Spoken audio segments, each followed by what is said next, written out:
जय हिंद। वंदे मातरम। साथियों, मैं अभिषेक मिश्रा आज आप सभी का हमारे दृढ़ संकल्प पर एनसीईआरटी स्पेशल कोर्स की फ्री क्लासेस में बहुत बहुत स्वागत करता हूं। आज की इस क्लास में हम डिस्कस करेंगे क्लास 7 की एनसीईआरटी हिस्ट्री का चैप्टर नंबर 4। हमारे आज के इस चैप्टर का नाम है मुगल 16वीं से 17वीं सदी। ये चैप्टर मुगल साम्राज्य के 16वीं से लेकर के 17वीं सदी तक के इतिहास पर आधारित है। एंड आज की इस वीडियो में हम इस चैप्टर का संपूर्ण निचोड़ लेकर के आए हैं। अब इससे पहले कि चैप्टर में हम आगे बढ़ेंगे, अगर आपने अभी तक हमारे चैनल को सब्सक्राइब नहीं किया तो कर लीजिएगा। साथ ही साथ बेल आइकन को प्रेस करना बिल्कुल ही मत भूलना, जिससे कि हमारे द्वारा डाली गई हर वीडियो का नोटिफिकेशन आपको मिलता रहे। और हां, अगर आपने अभी तक हमारे इस एनसीईआरटी स्पेशल कोर्स को ज्वाइन नहीं किया है और आप इसे ज्वाइन करना चाहते हैं तो अभी कभी हमारे दृढ़ संकल्प ऐप को डाउनलोड कर लीजिएगा। एप्लीकेशन की लिंक हमने डिस्क्रिप्शन बॉक्स में प्रोवाइड कर दी है। ऐप पर जाकर के आप इस कोर्स को कंप्लीट ज्वाइन कर सकते हैं। इस कोर्स में हम क्लास 6 से लेकर के 12 तक की complete NCERT history, geography, polity and economy, in 4 सब्जेक्टों की proper classes, notes, test series provide करने वाले हैं। एंड इसके साथ ही साथ इसमें आपको एक डाउट ग्रुप भी दिया जा रहा है, जहां पर अगर आपके कोई डाउट होते हैं तो आप अपने डाउट्स को डाल करके उनका सोल्यूशन पा सकते हैं। इसके अलावा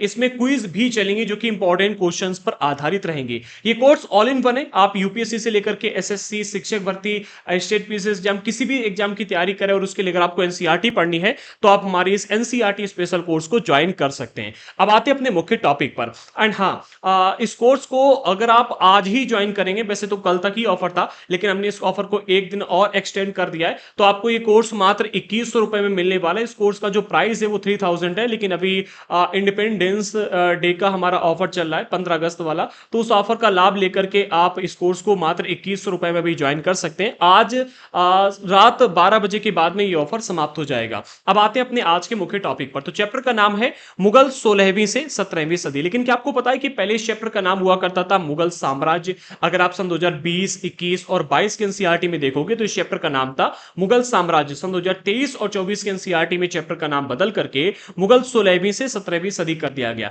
अब आइए पहले इसके रीजन को समझ लेते हैं कि आखिरकार चैप्टर का नाम क्यों बदला गया। देखो, अगर हम मुगल साम्राज्य के पूरे कार्यकाल की बात करें तो मुगल साम्राज्य की स्थापना हुई थी सन 1526 में। पिछले चैप्टर में हमने इसको डिस्कस किया था। सन 1526 में मुगल साम्राज्य की स्थापना होती है और यह साम्राज्य आपको 1857 तक देखने को मिलता है।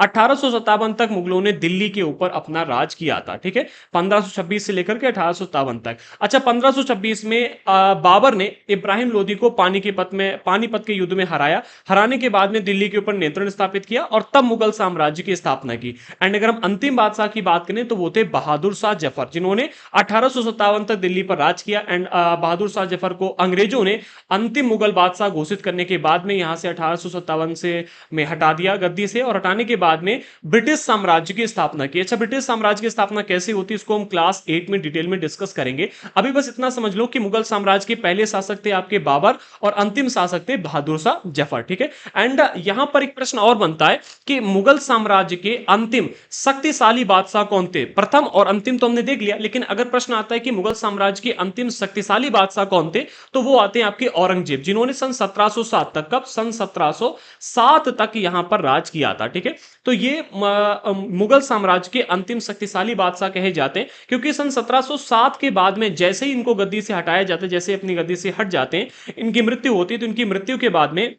मुगल साम्राज्य टूटने लगता है। इनके साम्राज्य के अंदर से ही क्या है कि कई सारे स्वतंत्र राज्यों का उदय हुआ। एग्जाम्पल के रूप में आपका एक अवध हो गया, आपका एक हैदराबाद हो गया, और ऐसे कई सारे स्वतंत्र राज्यों का उदय हुआ। इसके बाद में ये सैनिक अभियान भी नहीं चला पाए। धीरे धीरे मुगल साम्राज्य का अंत होने लगा, इसकी सीमाएं जो थी वो घटने लगी, और इसी वजह से कहा जाता है कि जो प्रभावी तौर पर मुगल साम्राज्य का कार्यकाल में देखने को मिलता है वो 16वीं और 17वीं सदी में ही देखने को मिलता है। 16वीं सदी अर्थात सन 1500 से 1600 के बीच में, और 17वीं सदी अर्थात सन 1600 से लेकर के 1700, और जब तक औरंगजेब का शासनकाल रहता है अर्थात सन 1707 तक, तब तक ही मुगल साम्राज्य का महत्वपूर्ण कार्यकाल हमें देखने को मिलता है। जैसे इनकी मृत्यु होती है तो इनके बाद में जो भी शासक बना वो केवल नाम का बादशाह कहा गया, उसका प्रभाव हमें हमारे भारत के अलग अलग क्षेत्रों में ज्यादा देखने को नहीं मिलता है, क्योंकि औरंगजेब ने बहुत सारे सैनिक अभियान चलाए थे और बहुत सारे ऐसे कार्य किए थे जिस वजह से संसाधन इनके खत्म हो गए थे, और इनके बाद में जो शासक बने वो फिर अपने साम्राज्य को संसाधनों की कमी की वजह से ना तो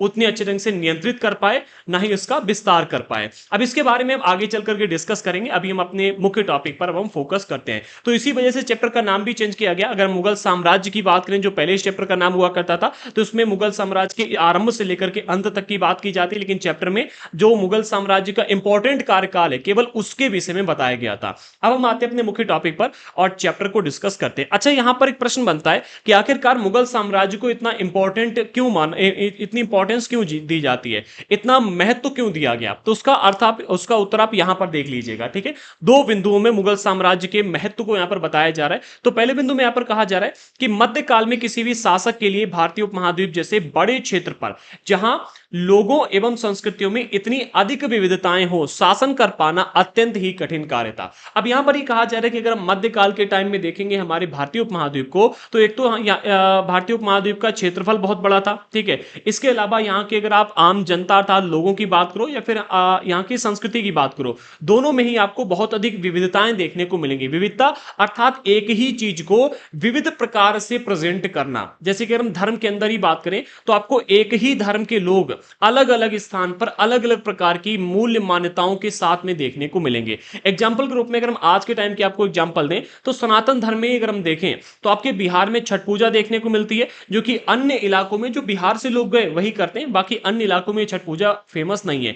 इसी तरह से आपको उत्तर भारत में कई सारी प्रथाएं देखने को मिलेंगी, दक्षिण भारत में कई सारी प्रथाएं देखने को मिलेंगी। अभी एक मूवी आई थी कांतारा, आई होप आप लोगों ने देखी होगी। तो कांतारा मूवी में पंजुर्ली देव की पूजा बताई गई है। ठीक है, और पंजुर्ली देव की पूजा आपको दक्षिण भारत के अलावा उत्तर भारत में देखने को नहीं मिलेगी। इसलिए यहां पर यह कहा जा रहा है कि अगर आप मध्यकाल के टाइम पर देखोगे तो एक तो भारत का क्षेत्रफल बहुत बड़ा था। ठीक है, दूसरा भारत संगठित नहीं था, तीसरा यहां के लोग और यहां की जो संस्कृतियां हैं इन दोनों में आपको बहुत अधिक विविधताएं देखने को मिलती हैं। अच्छा, विविधता केवल संस्कृतियों को लेकर के ही नहीं थी, विविधताएं आपको पहनावे को लेकर के, बोलचाल को लेकर के, भाषा। अगर आज के टाइम पर बात करें तो हम क्लास 6 की एनसीईआरटी पॉलिटी में डिस्कस करेंगे कि 1600 से अधिक भाषाएं आज के टाइम पर आपको हमारे भारत देश में देखने को मिलती हैं।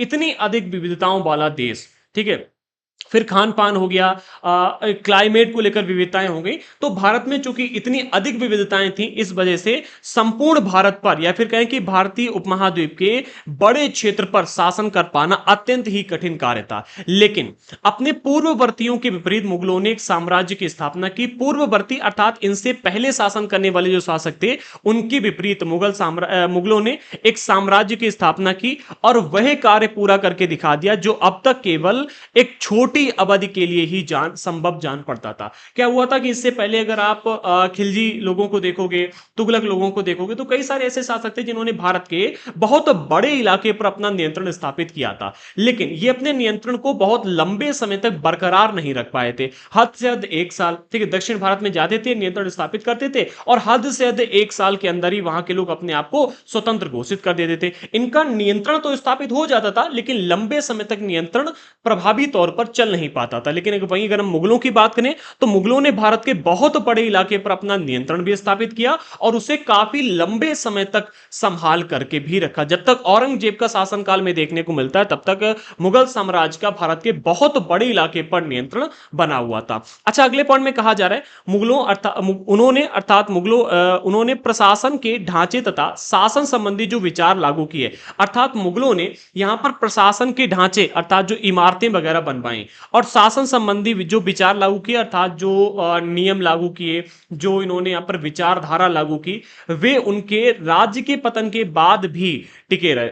कहने का अर्थ यहां पर यह कि मुगलों ने हमारे यहां पर जो इतना लंबा चौड़ा शासन किया, इस शासन काल के बीच में इन्होंने जो हमारे यहां पर प्रशासन के ढांचे बनवाए, एग्जाम्पल के रूप में आपका लाल किला हो गया। ठीक है, इसके अलावा ताजमहल आपको देखने को मिलता है। इसके अलावा शासन संबंधी जो विचार लागू किए, कई सारी विचारधाराएं ऐसी थी, कई सारी चीजों को इन्होंने जो लागू किया था, ठीक है, वो इनके राज्य के पतन के बाद भी हमें देखने को मिलते हैं। यह एक ऐसी राजनीतिक धरोहर है जिसके प्रभाव से उपमहाद्वीप में उनके पश्चात आने वाले शासक अपने को अछूता ना रख सके। अगर हम देखें तो भाषा को लेकर के इन्होंने कई सारे कार्य किए थे। थे, ठीक है। इन्होंने मतलब उर्दू को काफी फेमस कर दिया था, इससे पहले नहीं था। इस्लाम को काफी अधिक इस्लाम का प्रचार प्रसार किया था, उसको मतलब काफी भारत में बहुत सारे लोगों ने इस्लाम को अपना लिया था, ठीक है। इसके अलावा और भी कई सारे ऐसे इन्होंने कार्य किए थे जो कि हमें इनकी राज्य के पतन के बाद भी देखने को मिलते हैं। और ये इनके एक राजनीतिक धरोहर के रूप में इनके बाद आने वाले जो शासक हैं उन्होंने इस राजनीतिक धरोहर से अपने आप को अछूता नहीं रख पाए, ठीक है। जैसे कि आज अगर हम देखें तो भारत के जो प्रधानमंत्री हैं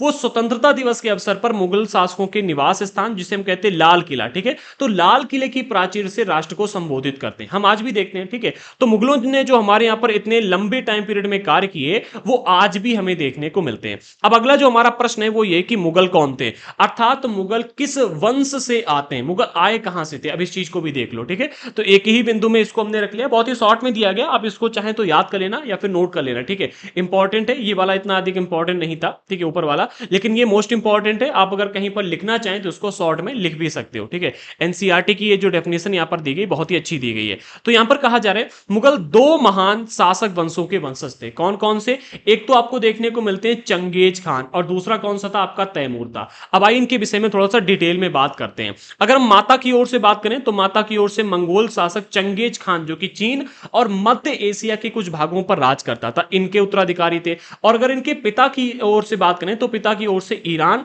इराक एवं वर्तमान तुर्की, आज के टाइम पर जो आपको तुर्की देखने को मिलता है, यहां के शासक थे तैमूर, जिनकी मृत्यु हुई थी सन 1404 में, इनके वंशज थे, ठीक है। तो माता की ओर से चंगेज खान और पिता की ओर से तैमूर, ठीक है। तो इनकी माता जो थी वो चंगेज खान के वंश से आती थी और जो पिता थे वो तैमूर वंश से इनके आते थे, ठीक है। मुगल अपने को मुगल या फिर मंगोल कहलवाना पसंद नहीं करते थे। अच्छा, हमारे यहाँ जितने भी मुगल शासक हुए इन्होंने अपने आप को कभी भी मंगोल के वंश, जो चंगेज खान था ना, ठीक है, चंगेज खान कहें या फिर मंगोल कहें, इनके वंश से आना यानी कि कभी भी अपने आप को मंगोल या फिर मुगल कहलवाना पसंद नहीं किया। क्यों नहीं किया? क्योंकि चंगेज खान से जुड़ी हुई जो स्मृतियां थी वो सैकड़ों व्यक्तियों के नरसंहार से संबंधित। चंगेज खान एक ऐसा व्यक्ति था जहां कहीं भी गया उसने वहां पर मतलब राक्षसों की तरह युद्ध किया था, ठीक है। केवल मुगल ही नहीं, जितने भी शासक थे इन सभी ने चंगेज खानों को एक क्रूर शासक कहा, राक्षसों की तरह युद्ध करने वाला था। मंगोल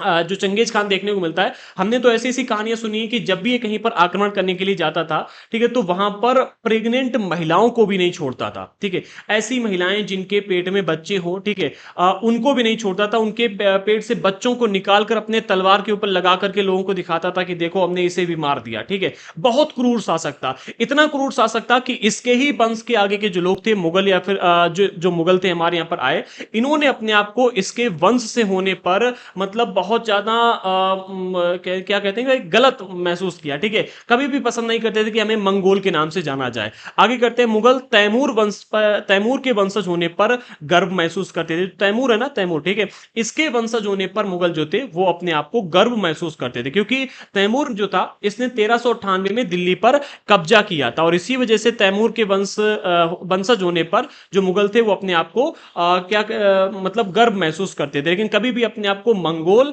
या फिर मुगल कहलवाना पसंद नहीं करते थे। रीजन आप सभी को पता चल गया। अच्छा, यहां पर एक चीज और आप लोग समझो, हम मुगलों के बारे में काफी कुछ चीजें पढ़ते हैं, ठीक है, लेकिन क्या आपको अभी तक इसके बारे में पता था कि जो मुगल हैं ये किस वंश के वंशज से आते हैं, मतलब किस वंश से आए हैं? तो दो वंश हैं, याद रखना। अच्छा, हम एक चीज और यहां पर समझो कि हम अगर अपने भारतीय इतिहास को देखें, ठीक है, तो मुगलों से पहले हमारे यहां पर जो भी व्यक्ति होते थे, चाहे लड़का हो या फिर लड़की हो, ठीक है, सभी लोगों की पहचान उनके माता के वंश से होती थी। जैसे कि अगर हम श्री कृष्ण की बात करें तो यशोदा नंदन कृष्ण कहा जाता है, श्री राम की बात करें तो कौशल्या नंदन राम कहा जाता है। इसी तरह से मुगलों से पहले हमारे यहां पर जितने भी महान व्यक्ति हुए हैं उन्होंने अपने आप को अपनी माता के नाम से प्रेजेंट किया। लेकिन चूंकि यहां पर जो मुगल आए, ठीक है, मुगलों की जो माता की ओर से अगर आप देखोगे तो चंगेज खान से जुड़ी हुई यादें आपको देखने को मिलती हैं, जो कि बहुत ज्यादा क्रूर शासक था, एक नरसंहार करने वाला शासक था, और इन्होंने अपने आप को माता के नाम से प्रेजेंट करवाना उचित नहीं समझा। तो इन्होंने यहां पर एक प्रथा चालू कर दी कि हम अपने पिता के नाम से जाने जाएंगे, ठीक है।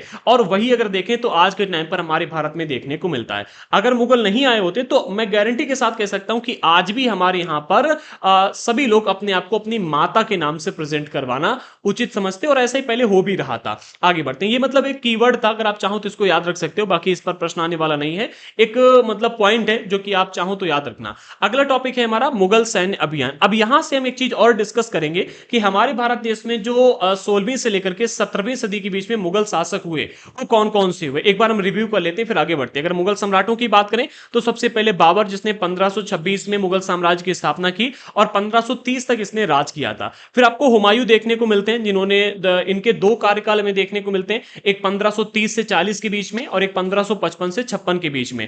फिर आपको अकबर देखने को मिलते हैं, जो कि हुमायूं का बेटा था, ठीक है, और इसने 1556 से लेकर के 1605 के बीच में राज किया था। फिर जहांगीर देखने को मिलते हैं, इसके बाद में फिर शाहजहां, फिर आपको औरंगजेब देखने को मिलते हैं, और औरंगजेब ने 1707 तक यहां पर राज किया था। और जब औरंगजेब की मृत्यु होती है तो औरंगजेब की मृत्यु के बाद में कोई भी ऐसा शासक आपको देखने को नहीं मिलता है जो मुगल साम्राज्य को इतने अच्छे ढंग से संभाल सके, या फिर यूं कहें कि मुगल साम्राज्य का जितने इलाके में विस्तार हो चुका था इस विस्तार को भी बनाए रख सके। यहीं से क्या हुआ कि मुगल साम्राज्य जो है टूटने लगा था औरंगजेब की मृत्यु के बाद में। ठीक है, आगे बढ़ते हैं। अब हम यहां पर बात करते हैं मुगल सैन्य अभियानों की। तो पहले बिंदु में कहा जा रहा है प्रथम मुगल शासक जिसका नाम है बाबर, इसने 1526 से लेकर 1530 तक राज किया था। इसने जब 1498 में फरगाना राज्य का अधिकार प्राप्त किया तो उसकी उम्र केवल 12 वर्ष थी। अब यहां पर ना देखो बहुत डिटेल में चीजें नहीं बताई गई हैं, हम भी बहुत डिटेल में नहीं जाएंगे क्योंकि ये इतना इंपॉर्टेंट है नहीं।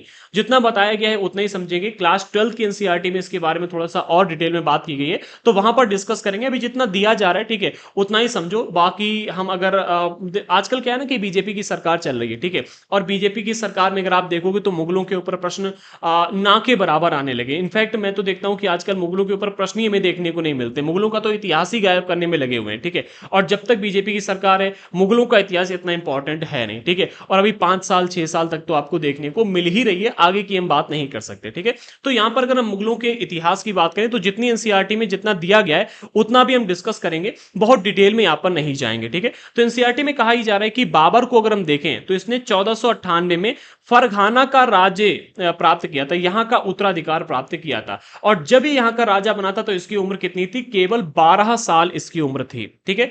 आगे कहा जा रहा है मंगोलों की दूसरी शाखा। अब चूंकि ये मंगोलों के ही वंश से आता है, ठीक है, मंगोल जो थे ये इसके माता के का वंश आपको देखने को मिलता है, ठीक है।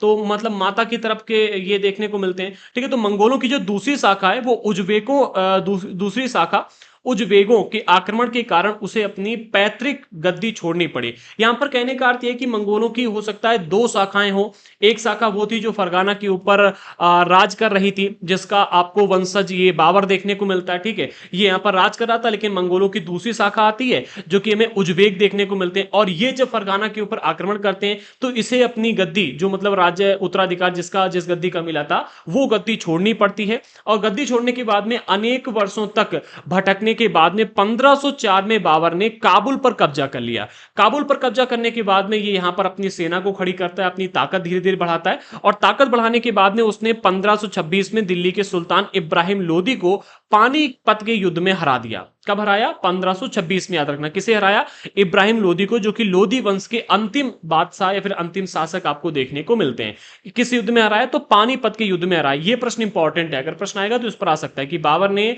दिल्ली पर अपना नियंत्रण कब स्थापित किया, या फिर दिल्ली पर अपना नियंत्रण दिल्ली पर किस शासक को हराने के बाद में अपना नियंत्रण स्थापित किया, या फिर किस युद्ध में इब्राहिम लोदी को हरा करके दिल्ली पर अपना नियंत्रण स्थापित किया। तो पानीपत के युद्ध में इब्राहिम लोदी को हरा करके 1526 में। 3 इंपॉर्टेंट टॉपिक है, ठीक है।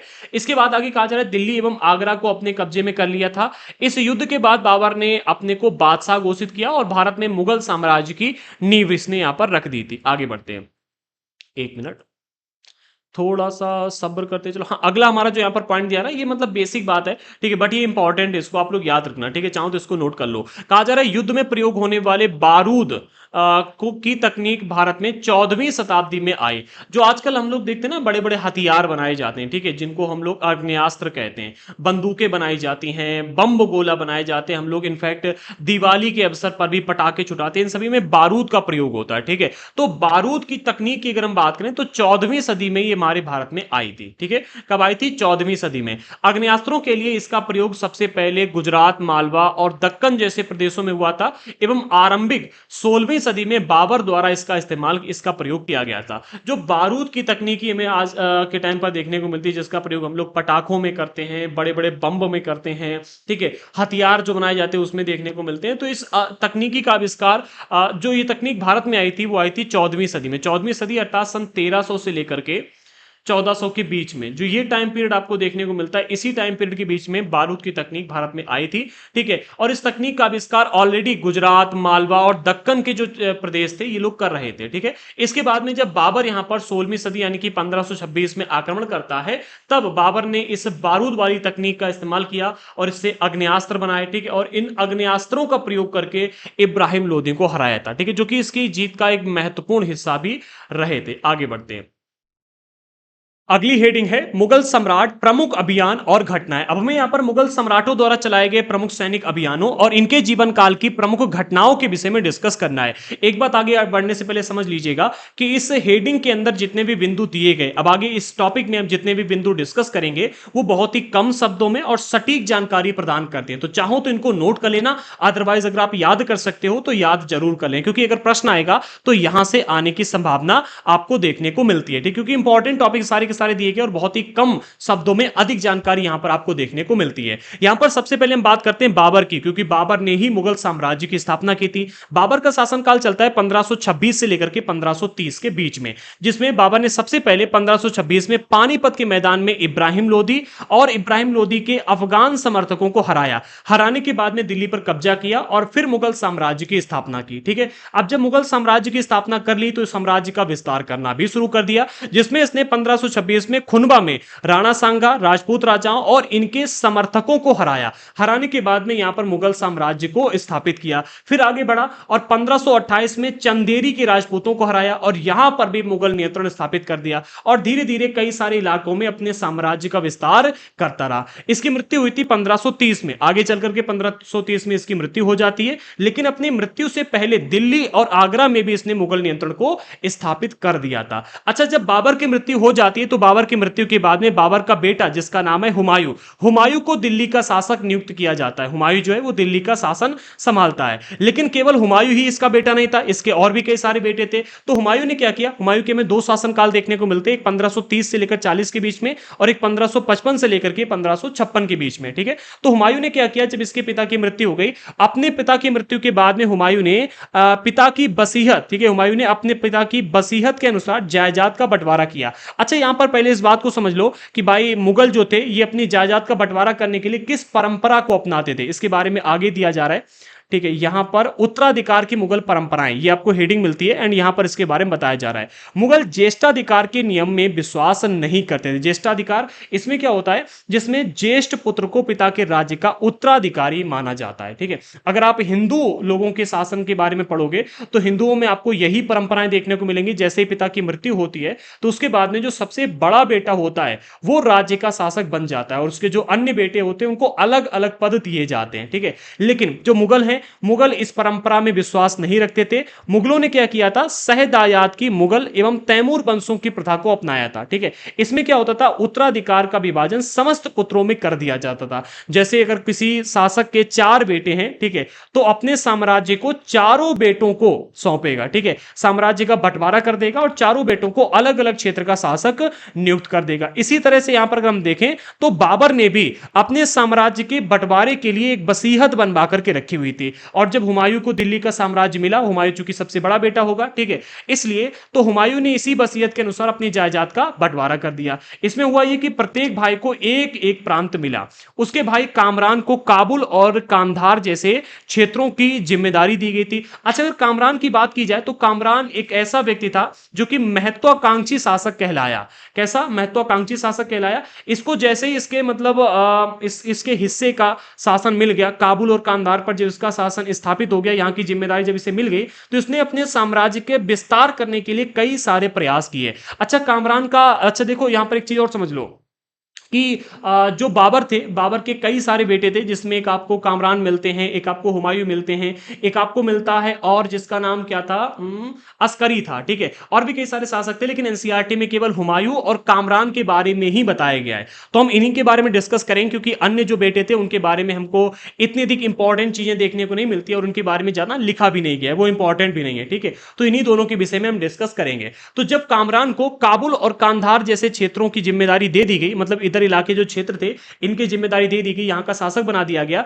इसके बाद में जो बाबर था वो अपने राज्य का शासन संभालने लगा। लेकिन जो कामरान था वो एक महत्वाकांक्षी व्यक्ति था, उन्हें और अधिक सत्ता की ओर धकेलती, उनकी जो महत्वाकांक्षाएं थी, महत्वाकांक्षी व्यक्ति उसे कहते हैं जिसकी एक इच्छा पूरी होते ही दूसरी इच्छा पुनः प्रकट हो जाए। जैसे कि अगर आप एक महत्वाकांक्षी व्यक्ति हैं, तो आपकी जैसे एक इच्छा हुई कि आप अपने गांव के प्रधान बनोगे और आप बन गए, ठीक है, तो आपके मन में दोबारा पुनः इच्छा आएगी कि अब मैं अपने जिले का या फिर कहें कि हाँ अपने यहाँ का सांसद बनना है, ठीक है, आप सांसद बन गए, अब आपके मन में इच्छा है कि अब हमें अपने राज्य का मुख्यमंत्री बनना है, ठीक है, अब उसके लिए प्रयास करोगे, मुख्यमंत्री बन जाओगे, फिर प्रधानमंत्री बनने की इच्छा आएगी, प्रधानमंत्री बन जाओगे, फिर पूरे विश्व विजेता बनने की इच्छा आएगी। तो ऐसा व्यक्ति जिसकी एक इच्छा पूरी होते ही दूसरी इच्छा प्रकट हो जाए, यानी कि महत्वाकांक्षी, जिसकी इच्छाओं का अंत ही ना हो, उसे महत्वाकांक्षी कहते हैं। तो जो कामरान था एक महत्वाकांक्षी व्यक्ति था, ठीक है, और यह चाहता था कि इसके साम्राज्य का विस्तार हो, अधिक सत्ता की लालसा इसके अंदर थी, ठीक है।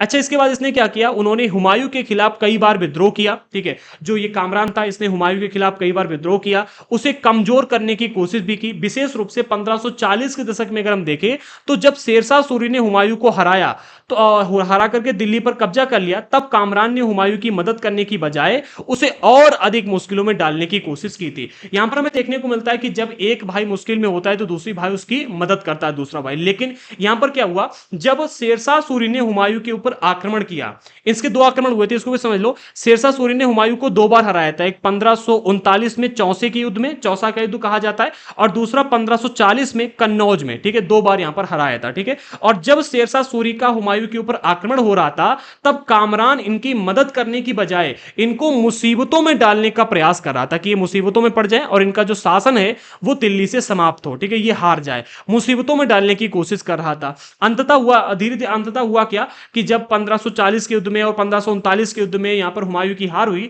तो इन पराजयों ने इसे ईरान की ओर भागने के लिए बाध्य कर दिया। कहां पर, ईरान की ओर ये हुमायूं भाग गया। ईरान में जब ये गया तो ईरान में हुमायूं ने सफाविद शाह की सहायता ली, और सहायता लेने के बाद में यहां पर सेना खड़ी की, और सेना खड़ी करने के बाद में फिर 1545 के आसपास हमें देखने को मिलता है कि हुमायूं ने कांधार और काबुल पर अटैक कर दिया, और अटैक करने के बाद में यहां पर पहले अपना शासन स्थापित किया, जहां पर हमें कामरान, जो ये शासक था, कामरान का शासन देखने को मिलता है। चूंकि कामरान ने सहायता करने की बजाय जब ये युद्ध हो रहा था तब इनको हुमायूं को मुसीबत में डाला था, तो सबसे पहले हुमायूं ने जाकर के अपने भाई कामरान के ऊपर आक्रमण किया, इनके राज्य पर, यानी कि कांधार और काबुल में आक्रमण करने के बाद में इनको हरा दिया और यहां पर अपना नियंत्रण स्थापित किया। नियंत्रण स्थापित करने के बाद में हुमायूं ने अंततः कामरान को हराया, वही हमने जो आपको बताया, ठीक है, और इसके बाद में उसे अंधा कर दिया। केवल हराने के बाद सीमित नहीं रहा, अंधा कर दिया कि तुम भाई कहलाने के लायक नहीं। अंधा करने के बाद में, अच्छा, अंधा इसलिए किया ताकि वे राजनीतिक रूप से निष्क्रिय हो जाए। जब अंधा हो जाएगा तो राजनीति ही नहीं कर पाएगा, तो राजनीतिक रूप से निष्क्रिय करने के लिए अंधा कर दिया।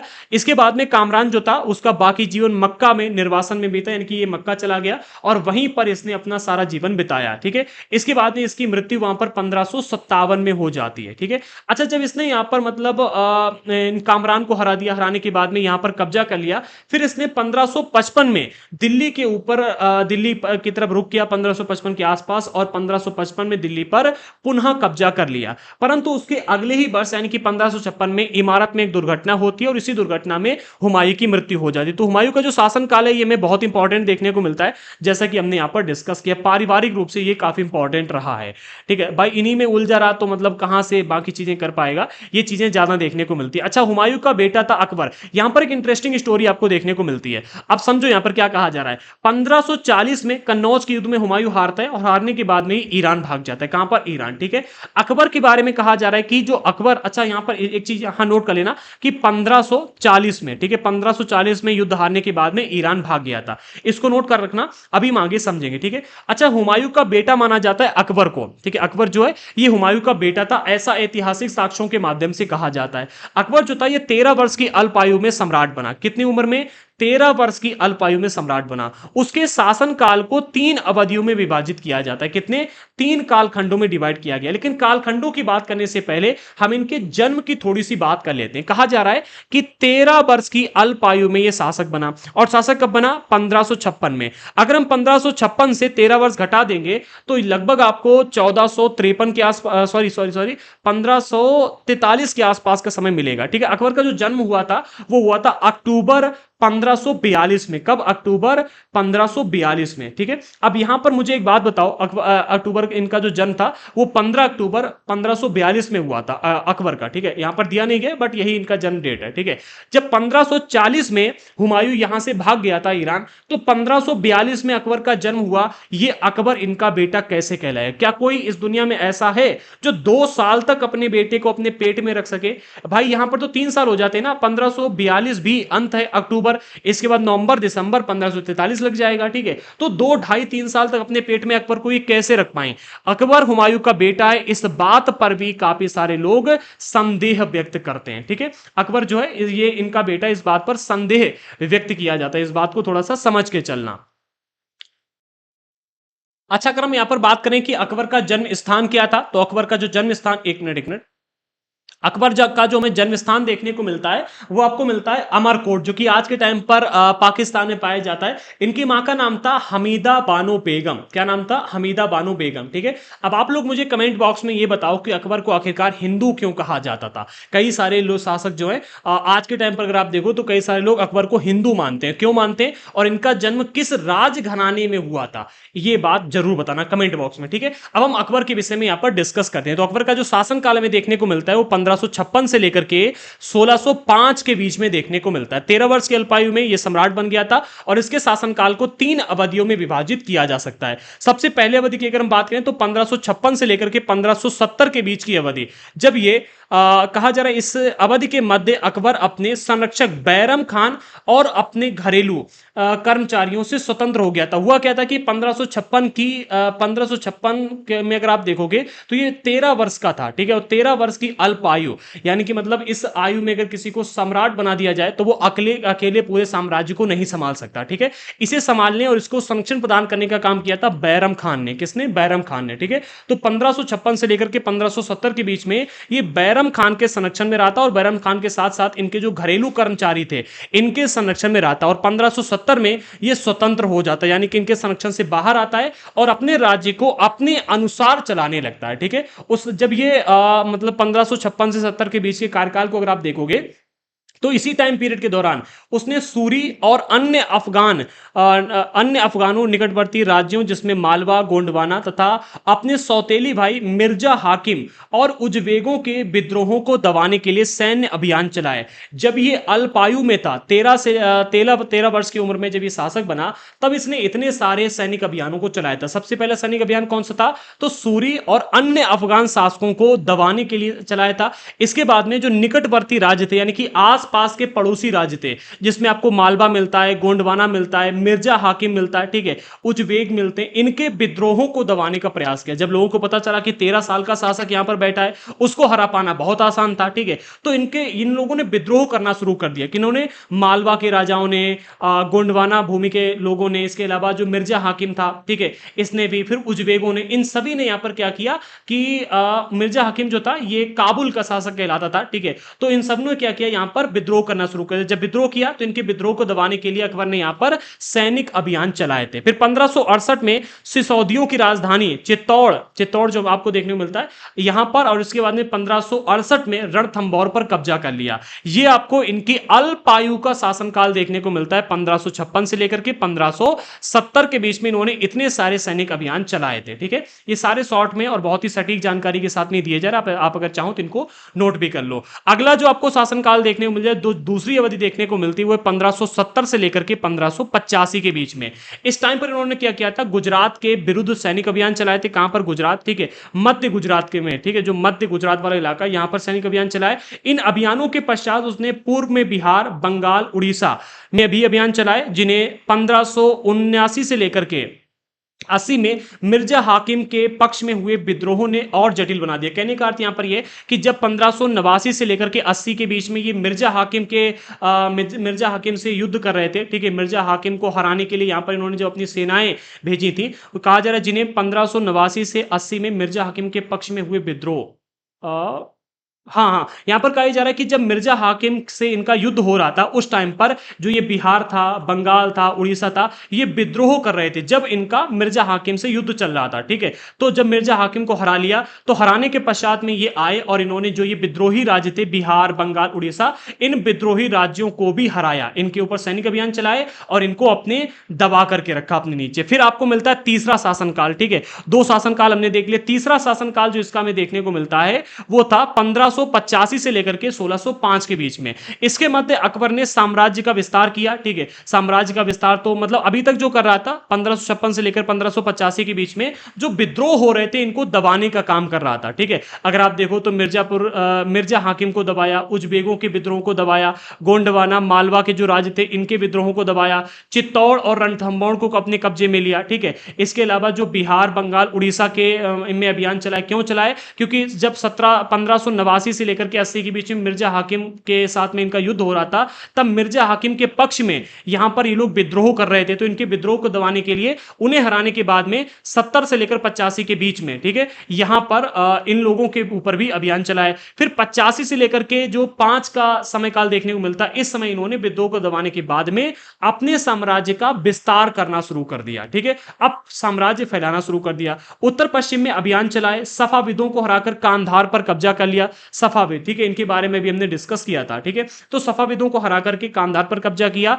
इसके बाद में कश्मीर को भी जोड़ लिया, कांधार पर कब्जा किया और कश्मीर वाला जो इलाका आपको देखने को मिलता है इसे भी अपने राज्य में जोड़ लिया। फिर मिर्जा हाकिम की मृत्यु के पश्चात काबुल को भी अपने राज्य में मिला लिया। काबुल वाला इलाका, जब तक मिर्जा हाकिम जिंदा रहा तब तक मिर्जा हाकिम को वहां का शासक तो बना करके रखा, लेकिन इनके विद्रोह को दबाते रहे। लेकिन जैसे ही मिर्जा हाकिम की मृत्यु होती है तो उसके बाद में इनके राज्य को भी अपने राज्य में मिला लेता है। फिर दक्कन में अभियान चलाना शुरू किया इन्होंने, ठीक है, एक मिनट, हाँ, दक्कन में अभियानों की शुरुआत की गई। दक्कन अर्थात हमारा दक्षिण भारत, ठीक है, और दक्कन में अभियान चलाए। इसके बाद में बरार, खानदेश और अहमदनगर के कुछ हिस्सों को भी उसने अपने राज्य में मिला लिया। तो यहां पर भी इसने अपने साम्राज्य की स्थापना की। अगले पॉइंट में कहा जा रहा है अपने शासन के अंतिम वर्षों में अकबर की सत्ता राजकुमार सलीम के विद्रोहों के कारण लड़खड़ाई। जो राजकुमार सलीम है इनके विषय में मतलब कौन नहीं जानता है, बहुत से लोग नहीं जानते होंगे, ठीक है। तो सलीम को आगे चल करके जहांगीर के नाम से जाना गया था, ठीक है, जो इनका मतलब अकबर का शासनकाल था। अकबर के शासनकाल के अंतिम वर्षों के दौरान सलीम ने विद्रोह कर दिया था और इसी विद्रोह की वजह से इनकी जो सत्ता थी वो लड़खड़ाई थी। सलीम आगे चल करके जहांगीर के नाम से जाना गया, सम्राट जहांगीर। अब हम यहां पर बात करते हैं जहांगीर के शासनकाल के। तो जहांगीर ने 1605 से लेकर के 1627 के बीच में राज किया था। इनके विषय में दो बिंदु दिए जा रहे हैं जो इंपॉर्टेंट चीजें हैं, बाकी चीजें हटा दी गई, ठीक है, एनसीईआरटी में नहीं दिया गया। दो इंपॉर्टेंट घटनाएं दी जा रही। सबसे पहला, जहांगीर ने अकबर के सैन्य अभियानों को आगे बढ़ाया। अकबर ने जो साम्राज्य का विस्तार करना शुरू किया था तो इस विस्तार को इन्होंने बिल्कुल एग्जैक्ट उसी तरह से आगे बढ़ाया, ठीक है। इसके बाद मेवाड़ के सिसोदिया शासक अमर सिंह ने मुगलों की सेवा स्वीकार कर ली। इन्हीं के शासनकाल में, जहांगीर के शासनकाल में मेवाड़ के सिसोदिया शासक थे, इनके सिसोदिया शासक अमर सिंह थे, ठीक है। तो इन्होंने मुगलों की सेवा स्वीकार कर ली, यानी कि ये मुगलों के अधीन आ गए। इसके बाद जहांगीर ने क्या किया, सिखों, अहोमों और अहमदनगर के खिलाफ अभियान चलाया, जो कि पूर्णतः सफल नहीं हो पाए थे।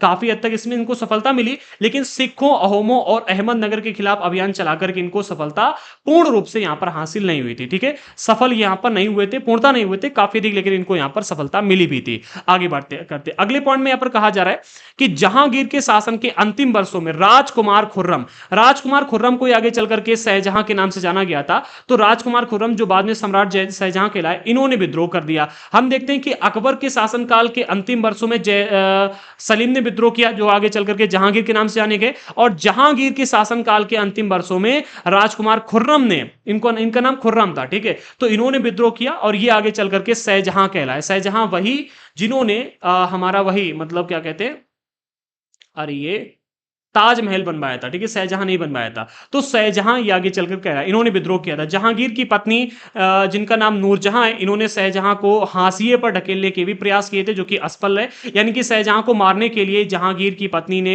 हाशिए पर ढकेल दिया था। हाशिया अर्थात एक प्रकार का हथियार, जैसे कि मतलब सब्जी वगैरह काटने का उस टाइम पर काम किया जाता होगा, तो हाशिए पर ढकेलने का प्रयास किया कि वह कट के मर जाए, लेकिन भाई ये बच गया होगा किसी तरह से। तो ये हमें एक घटना देखने को मिलती है और इंपॉर्टेंट घटना है, क्योंकि अगर हम बात करें जहांगीर की पत्नी, तो वो शाहजहां की मां हुई जाकर के। अब हम बात करते हैं शाहजहां के कार्यकाल की। इन्होंने 1627 से लेकर के 1658 के बीच में राज किया। इनके विषय में दो तीन इंपॉर्टेंट बिंदु दिए जा रहे हैं, जिनको हम यहां पर डिस्कस करते हैं। पहले कहा जा रहा है कि दक्कन में शाहजहां ने अभियान जारी रखे, जो दक्कन में मतलब इन्होंने अभियान चलाए थे। सबसे पहले अकबर ने, फिर जहांगीर ने, ठीक है, इन अभियानों को आगे बढ़ाया था, और शाहजहां ने भी इन अभियानों को दक्कन में जारी रखा, ठीक है। अफगान अभिजात खान जहान लोदी, इन्होंने विद्रोह किया था, ठीक है। अभिजातों के विषय में हम पिछले चैप्टर में डिस्कस कर चुके हैं, ठीक है। अभिजात वर्ग के व्यक्ति मतलब यहां पर आते थे, उनको पद दिया जाता था अभिजात, ठीक है। अफगान से आने वाला एक अभिजात था जिसका नाम था खान जहान लोदी। इसने शाहजहां के शासनकाल में विद्रोह कर दिया था, अपने आप को मतलब स्वतंत्र घोषित करके अपने राज्य स्थापित करने की यहां पर इसने बात की, ठीक है। तो इसने क्या किया, शाहजहां ने इसके साथ में युद्ध किया और युद्ध करने के बाद में इसको परास्त कर दिया था। इसके बाद अहमदनगर के विरुद्ध अभियान हुए, ठीक है, जिसमें बुंदेलों की हार हुई, ठीक है। तो यहां पर बुंदेलों का शासन चलता था, तो अहमदनगर के खिलाफ यहां पर अहमदनगर के विरुद्ध अभियान चलाया गया, जिसमें बुंदेलों को हराया गया। इसके बाद में ओरछा पर कब्जा कर लिया, ठीक है, शाहजहां ने अपने शासनकाल में। फिर उत्तर पश्चिम में बक्स पर कब्जा करने के लिए उज्बेकों के विरुद्ध अभियान हुए, जो कि असफल रहे। यहां पर एक चीज समझिएगा, उत्तर पश्चिम का जो इलाका है वो आज के टाइम पर आपको देखने को मिलता है पाकिस्तान में। अगर हम भारत में दिशा की बात करें, ये हमारा भारत देश अगर हम ले, ठीक है, तो ये आपको पूर्वी इलाका मिलता है, ये आपको पश्चिमी इलाका मिलता है, ये उत्तरी है, और ये आपका दक्षिणी है। दक्कन वाला इलाका ये देखने को मिलता है, दक्कन, ठीक है। अगर हम यहां पर बात करें उत्तर पश्चिम, जैसा कि यहां पर बताया जा रहा है, एक मिनट इरेज कर लेते हैं।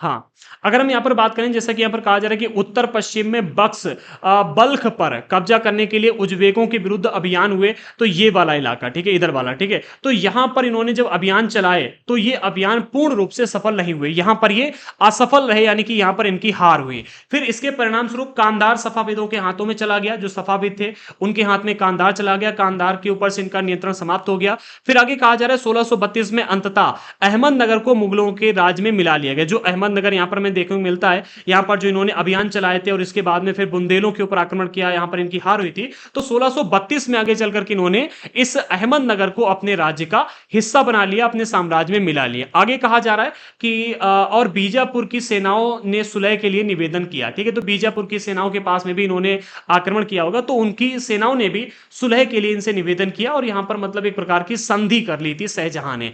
आगे बढ़ते हैं, अगले पॉइंट में हमें मिलता है कि 1657 से लेकर के 58 के बीच में शाहजहां के पुत्रों के बीच में उत्तराधिकार को लेकर के झगड़ा शुरू हो जाता है, ठीक है। अगर इनके पुत्रों की बात करें तो इनके चार पुत्र थे। एक आपको औरंगजेब देखने को मिलते हैं, दूसरा दारा सिकोह था, तीसरा आपको शुजा मिलता है, और चौथा आपको मिलता है मुराद बख्श, ठीक है। अच्छा, अगर इन चारों पुत्रों की बात करें तो इनमें जो औरंगजेब था, ठीक है, औरंगजेब ने इसमें विजय प्राप्त की थी। भाई यहां पर कहा जा रहा है कि 1657 से 58 के बीच में ये जो एक आपको एक साल का टाइम पीरियड देखने को मिलता है, इस टाइम पीरियड में शाहजहां के इन चारों पुत्रों के बीच में उत्तराधिकार को लेकर के झगड़ा शुरू हो जाता है। वो कहता है कि भाई इतने इलाके पर शासन करेंगे, वो कहता है इतने इलाके पर करेंगे। तो मतलब उत्तराधिकार को लेकर के, संपत्ति को लेकर झगड़ा होता है, जिसमें चारों लड़कों के बीच में, चारों भाइयों के बीच में भीषण लड़ाई होती है, ठीक है।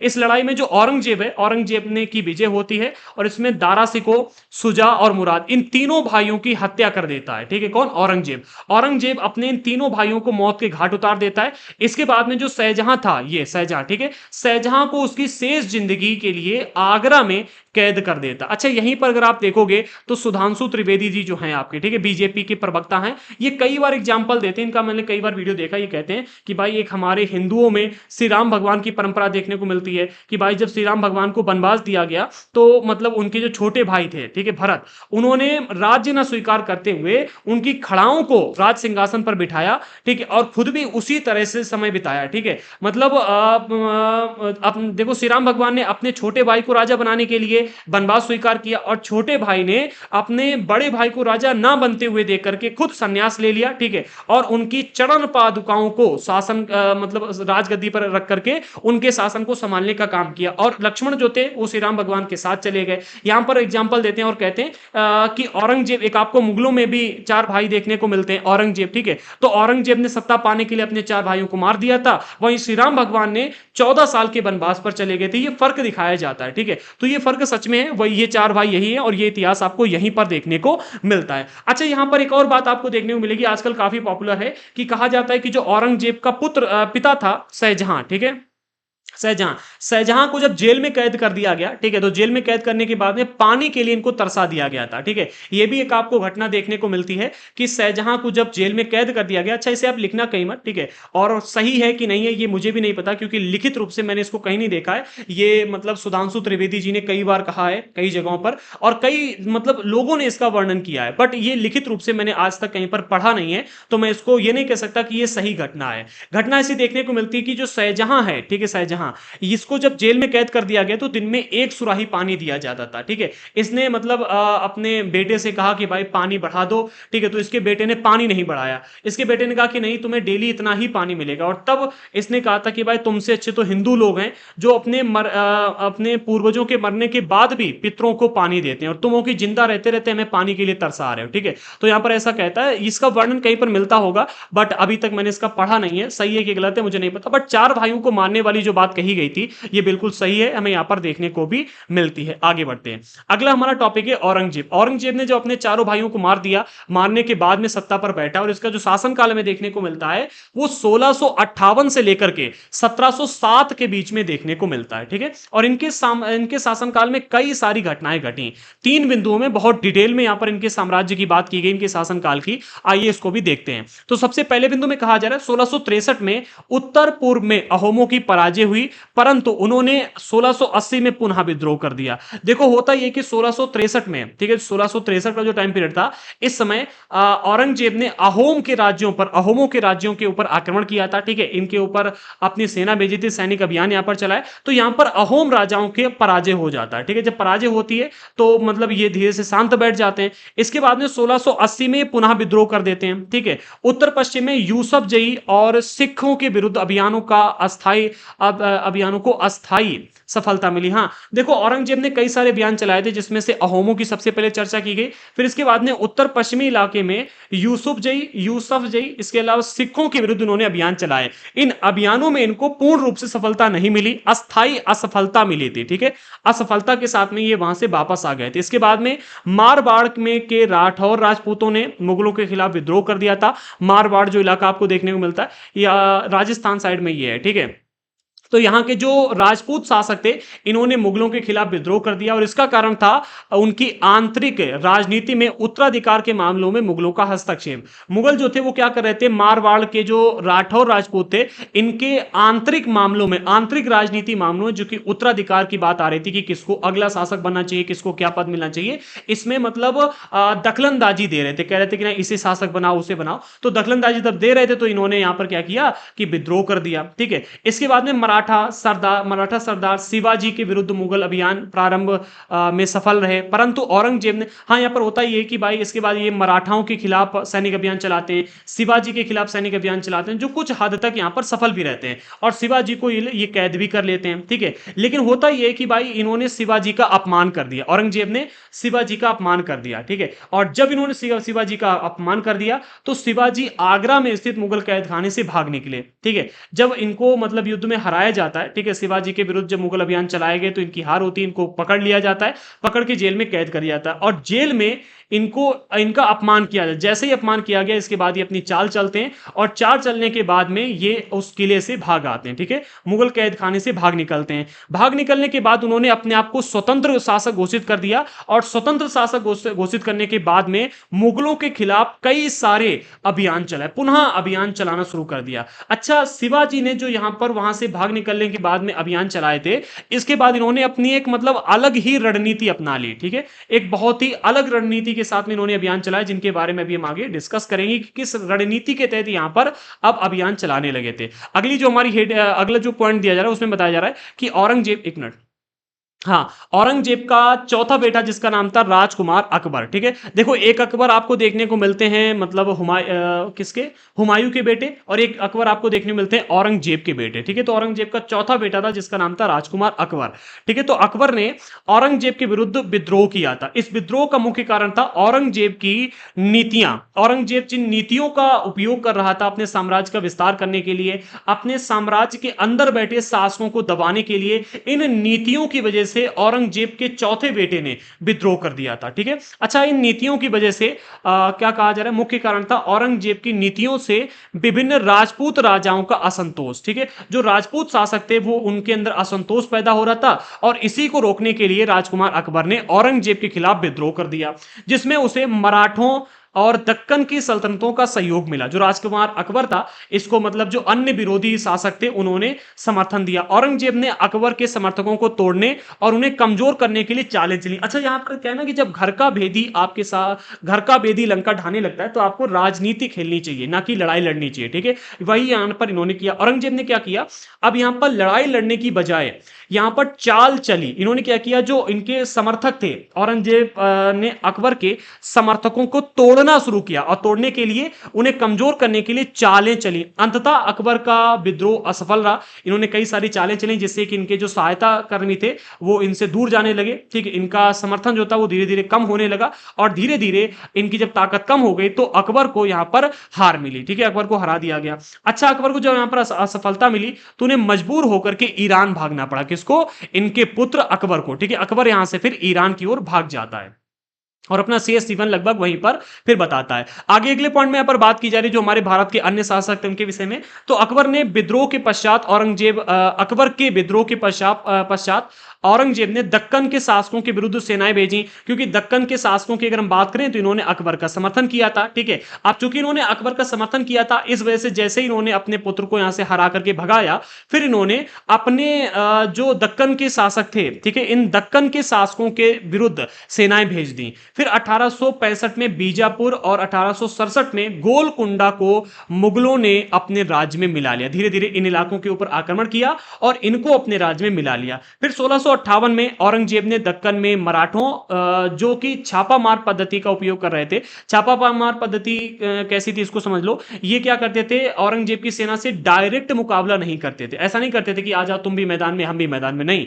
ये देखते थे कि कहां पर औरंगजेब की ताकत कम है, जहां पर इसकी ताकत कम दिखती थी वहां पर जाकर के आक्रमण करते थे, उनके शासकों को मारते थे, मार डालते थे, उनके इलाके पर कब्जा करते थे, और जब देखते थे कि भाई इनकी सेना यहां पर बहुत अधिक है, वहां से चुपचाप चले जाते थे, ठीक है। अच्छा, एक और ये काम करते थे, जब भी उनके ऊपर आक्रमण करते थे, उनसे लड़ाई लड़ते थे, तो जो संसाधन पहुंचने की जगह होती थी उसको ब्लॉक कर देते थे, ठीक है। इसे कहते हैं छापा मार पद्धति, कि भाई आज यहां पर छापा मारकर इन सैनिकों को हरा दिया, कल वहां पर छापा मारा और वहां पर उन सैनिकों को हरा दिया। ऐसे अलग अलग स्थान पर छापा छापा मार के इनके साथ में युद्ध कर रहे थे, ठीक है। अच्छा, आगे कहा जा रहा है दक्कन में मराठों जो छापा मार पद्धति का उपयोग कर रहे थे, मराठों के विरुद्ध अभियान का प्रबंधन स्वयं किया। एक मिनट। यहां पर हमने अभी बात की कि जो मराठा लोग थे, मराठा सरदार थे, ये कैसे, ये छापा मार पद्धति का प्रयोग करके औरंगजेब के खिलाफ लड़ाई लड़ रहे थे, ठीक है। अच्छा, औरंगजेब ने इसका जवाब देने के लिए क्या किया, औरंगजेब ने दक्कन में मराठों से लड़ाई लड़ने के लिए मराठों के विरुद्ध सैनिक अभियानों का प्रबंधन किया, ठीक है। और ये प्रबंधन स्वयं किया, और मराठों के खिलाफ इन्होंने जितने संसाधनों को नष्ट किया, इतने और किसी भी शासकों के खिलाफ संसाधन का नष्ट नहीं किया।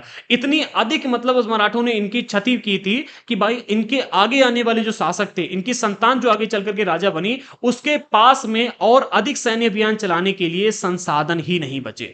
मराठों ने इतने बड़े पैमाने पर इनको कमजोर कर दिया था। औरंगजेब को उत्तर भारत में सिखों, जाटों, सतनामियों, उत्तर पूर्व में अहोमों और दक्कन में मराठों के विद्रोह का सामना करना पड़ा था। अब लगभग चारों तरफ से जो औरंगजेब थे, इनके शासन को टक्कर ही टक्कर मिल रही थी। क्यों मिल रही थी, क्योंकि इनकी जो नीतियां थी औरंगजेब की वो सही नहीं थी। इन्हीं राजपूत राजाओं का असंतोष मतलब इन नीतियों की वजह से था, और इन्हीं नीतियों की वजह से ये सारे के सारे राजा इनसे मतलब युद्ध करने में लगे हुए थे। और यहां पर अकबर ने कहा भी, राजकुमार अकबर ने, कि भाई ये नीतियां बंद करो, इसका विरोध भी किया, लेकिन अकबर की यहां पर नहीं चली, ठीक है। और जब नहीं चली तो यहां पर इसका रिजल्ट इन्हें यहां पर देखने को मिला। इसके बाद में उसकी मृत्यु के पश्चात, आगे कहा जा रहा है उसकी मृत्यु के पश्चात उत्तराधिकार के लिए युद्ध शुरू हो गए। हाँ, इनकी जो मृत्यु हुई थी 1707 के आसपास हुई थी, 1707 ही में हुई थी, मुझे कंफर्म नहीं है, एक मिनट देख लेते हैं।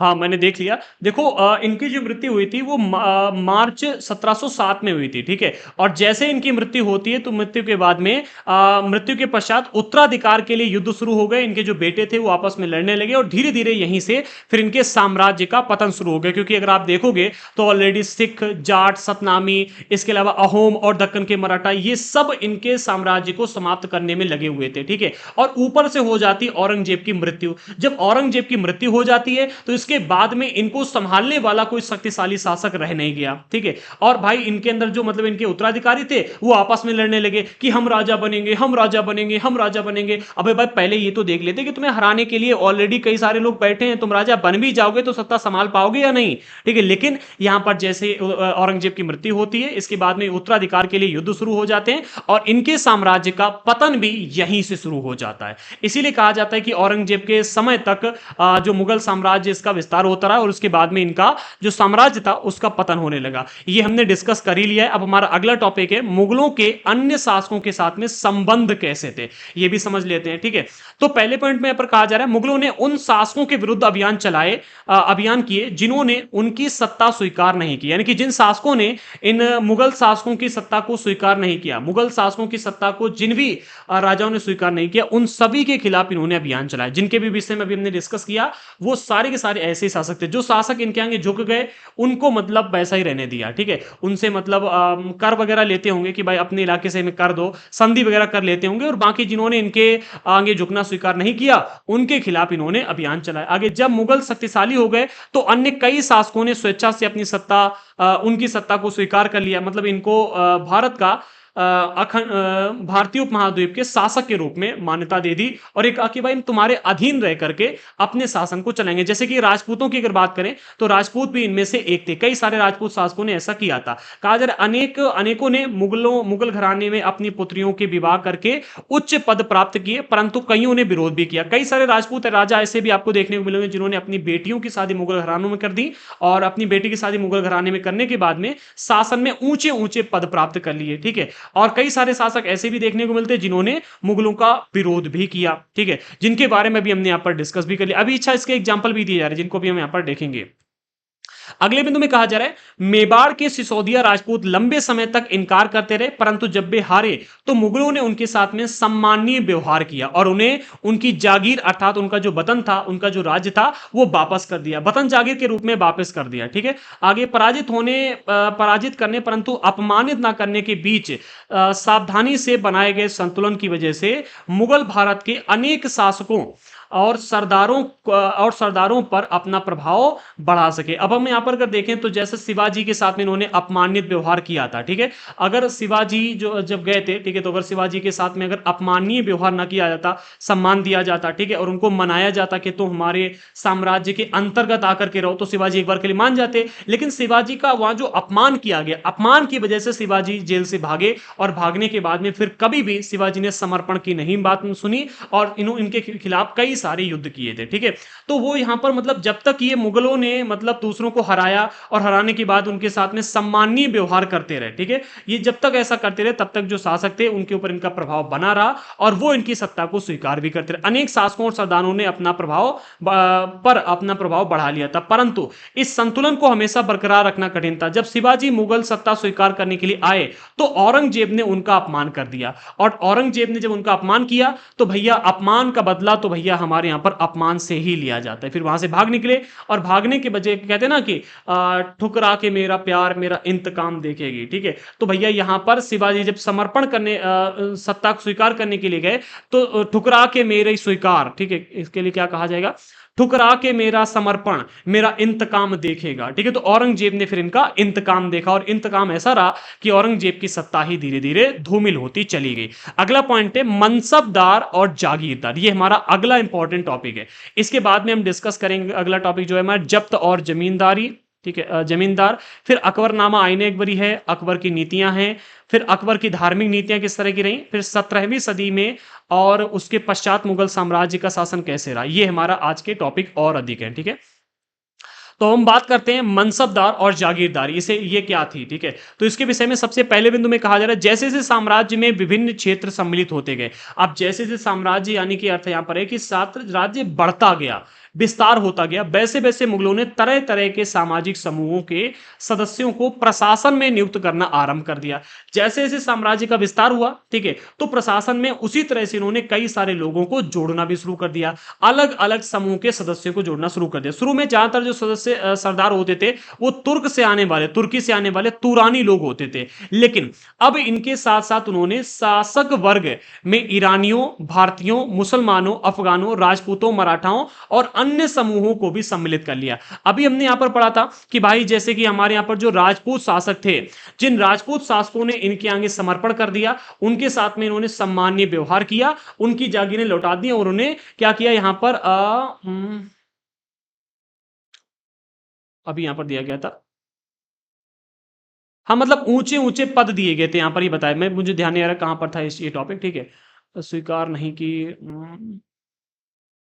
किया, हाँ यहाँ पर विवाह करके उच्च पद प्राप्त कर लिए ये, ठीक है। तो वही यहाँ पर कहा जा रहा है कि भाई जैसे जैसे यहाँ पर इनका मुगलों के शासन का विस्तार होने लगा मुगलों के, तो इन्होंने उसी तरह से क्या किया, यहाँ के लोगों को भी, जैसे कि यहाँ के जो राजपूत थे, मराठा थे और अन्य समूह के लोग थे, इनको भी शासन में ऊंचे ऊंचे पद देना शुरू कर दिया। लेकिन पहले ये क्या करते थे, केवल तुर्की लोग जो थे, जो तुर्की से आने वाले तुरानी लोग थे, इनको ही शासन में ऊंचे और महत्वपूर्ण पद दिया करते थे। आगे कहा जा रहा है मुगल सेवा में आने वाले नौकर साहब मनसबदार कहलाते थे। क्या कहलाते थे, मनसबदार, यानी कि जितने भी ये ऊंचे पद वाले व्यक्ति थे, ठीक है, जो मतलब मुगलों के अधीन रह करके नौकरी करते थे, इन सभी को मनसबदार कहा जाता था। मनसबदार शब्द का प्रयोग ऐसे व्यक्तियों के लिए होता था जो कोई सरकारी हैसियत अथवा पद जिसको मिलता था, जिन्हें कोई सरकारी हैसियत अथवा पद मिलता था, यानी कि राज्य के अंतर्गत राज्य का सेनापति किसे बना दिया गया, ठीक है, तो ये भी मनसबदार कहलाए। जिसे कोई सरकारी हैसियत या फिर पद मिले उसे मनसबदार कहा जाने लगता था। अगले पॉइंट में, मनसबदारी मुगलों के द्वारा चलाई गई एक श्रेणी व्यवस्था थी। क्या थी, श्रेणी व्यवस्था थी, जिसमें जिसके जरिए पद, वेतन और सैन्य उत्तरदायित्व निर्धारित किया जाते। मतलब ये एक ऐसी व्यवस्था थी जिसे आप कह सकते हो सीढ़ी के अनुसार, ठीक है, एक श्रेणी व्यवस्था थी। आइए इसके बारे में थोड़ा सा डिटेल में बात करते हैं। इसमें होता क्या था, पद एवं वेतन का निर्धारण जात अर्थात घुड़सवारों की संख्या के द्वारा किया जाता था। श्रेणी अर्थात कोई एक नंबर श्रेणी पर है, कोई दूसरे नंबर पर है, कोई तीसरे नंबर पर है, कोई चौथे नंबर पर है, कोई पांचवें नंबर पर है, कोई छठे नंबर पर, कोई सातवें, कोई आठवें। ऐसी श्रेणी थी कि सबसे ऊंचा, सबसे बड़ा ये मनसबदार है, फिर उसके बाद में ये ऐसे, मतलब एक श्रेणी बनी हुई थी पूरी मनसबदारों की, ठीक है। जिस मनसबदार के पास की जात जितनी अधिक होती, जात का अर्थात घुड़सवार, जिस मनसबदार के पास में घुड़सवारों की संख्या अधिक होती, घुड़सवार सैनिकों की संख्या अधिक होती थी, उसकी ताकत भी उतनी अधिक मानी जाती थी, उसका पद भी उतना ऊंचा था। क्या कहा जा रहा है यहां पर, समझो, कहा जा रहा है पद एवं वेतन का निर्धारण किस मनसबदार का पद मतलब राज्य में ऊंचा होगा, ठीक है, या नीचा होगा, ठीक है, इसका निर्धारण इस बात पर किया जाता कि उसके पास में घुड़सवारों की संख्या कितनी है। जिसके पास में जितने अधिक घुड़सवार होते थे, उसका पद और उसका वेतन उतना ही अधिक अधिक और ऊंचा होता था, ठीक है। आगे, जात की संख्या जितनी अधिक होती थी, दरबार में अभिजात की प्रतिष्ठा भी उतनी ही बढ़ जाती थी। जैसे कि कोई भाई मतलब कोई मनसबदार है जिसके पास में जिसकी जात की संख्या बहुत अधिक, यानी कि जिसके पास में घुड़सवार बहुत अधिक, मान लो कि 1 लाख घुड़सवार सैनिक हैं इनके पास में, ठीक है, 1 लाख, इकाई, दहाई, सैकड़ा, हजार, इकाई, दहाई, सैकड़ा, हजार, 10,000, लाख, ठीक है। 1 लाख अगर इकाई, दहाई, सैकड़ा, हजार, 10,000, लाख, हाँ, अगर 1 लाख घुड़सवार किसी के पास में और ये सबसे अधिक है, तो इसका दरबार में सबसे अधिक महत्व होगा, ठीक है। जो दरबार में इसकी प्रतिष्ठा होगी सबसे ऊंची होगी। इससे कम जिसके पास में घुड़सवार होंगे उसकी जात भी उससे कम होगी। 1 लाख घुड़सवार अर्थात इसकी जात जो है वो 1 लाख है।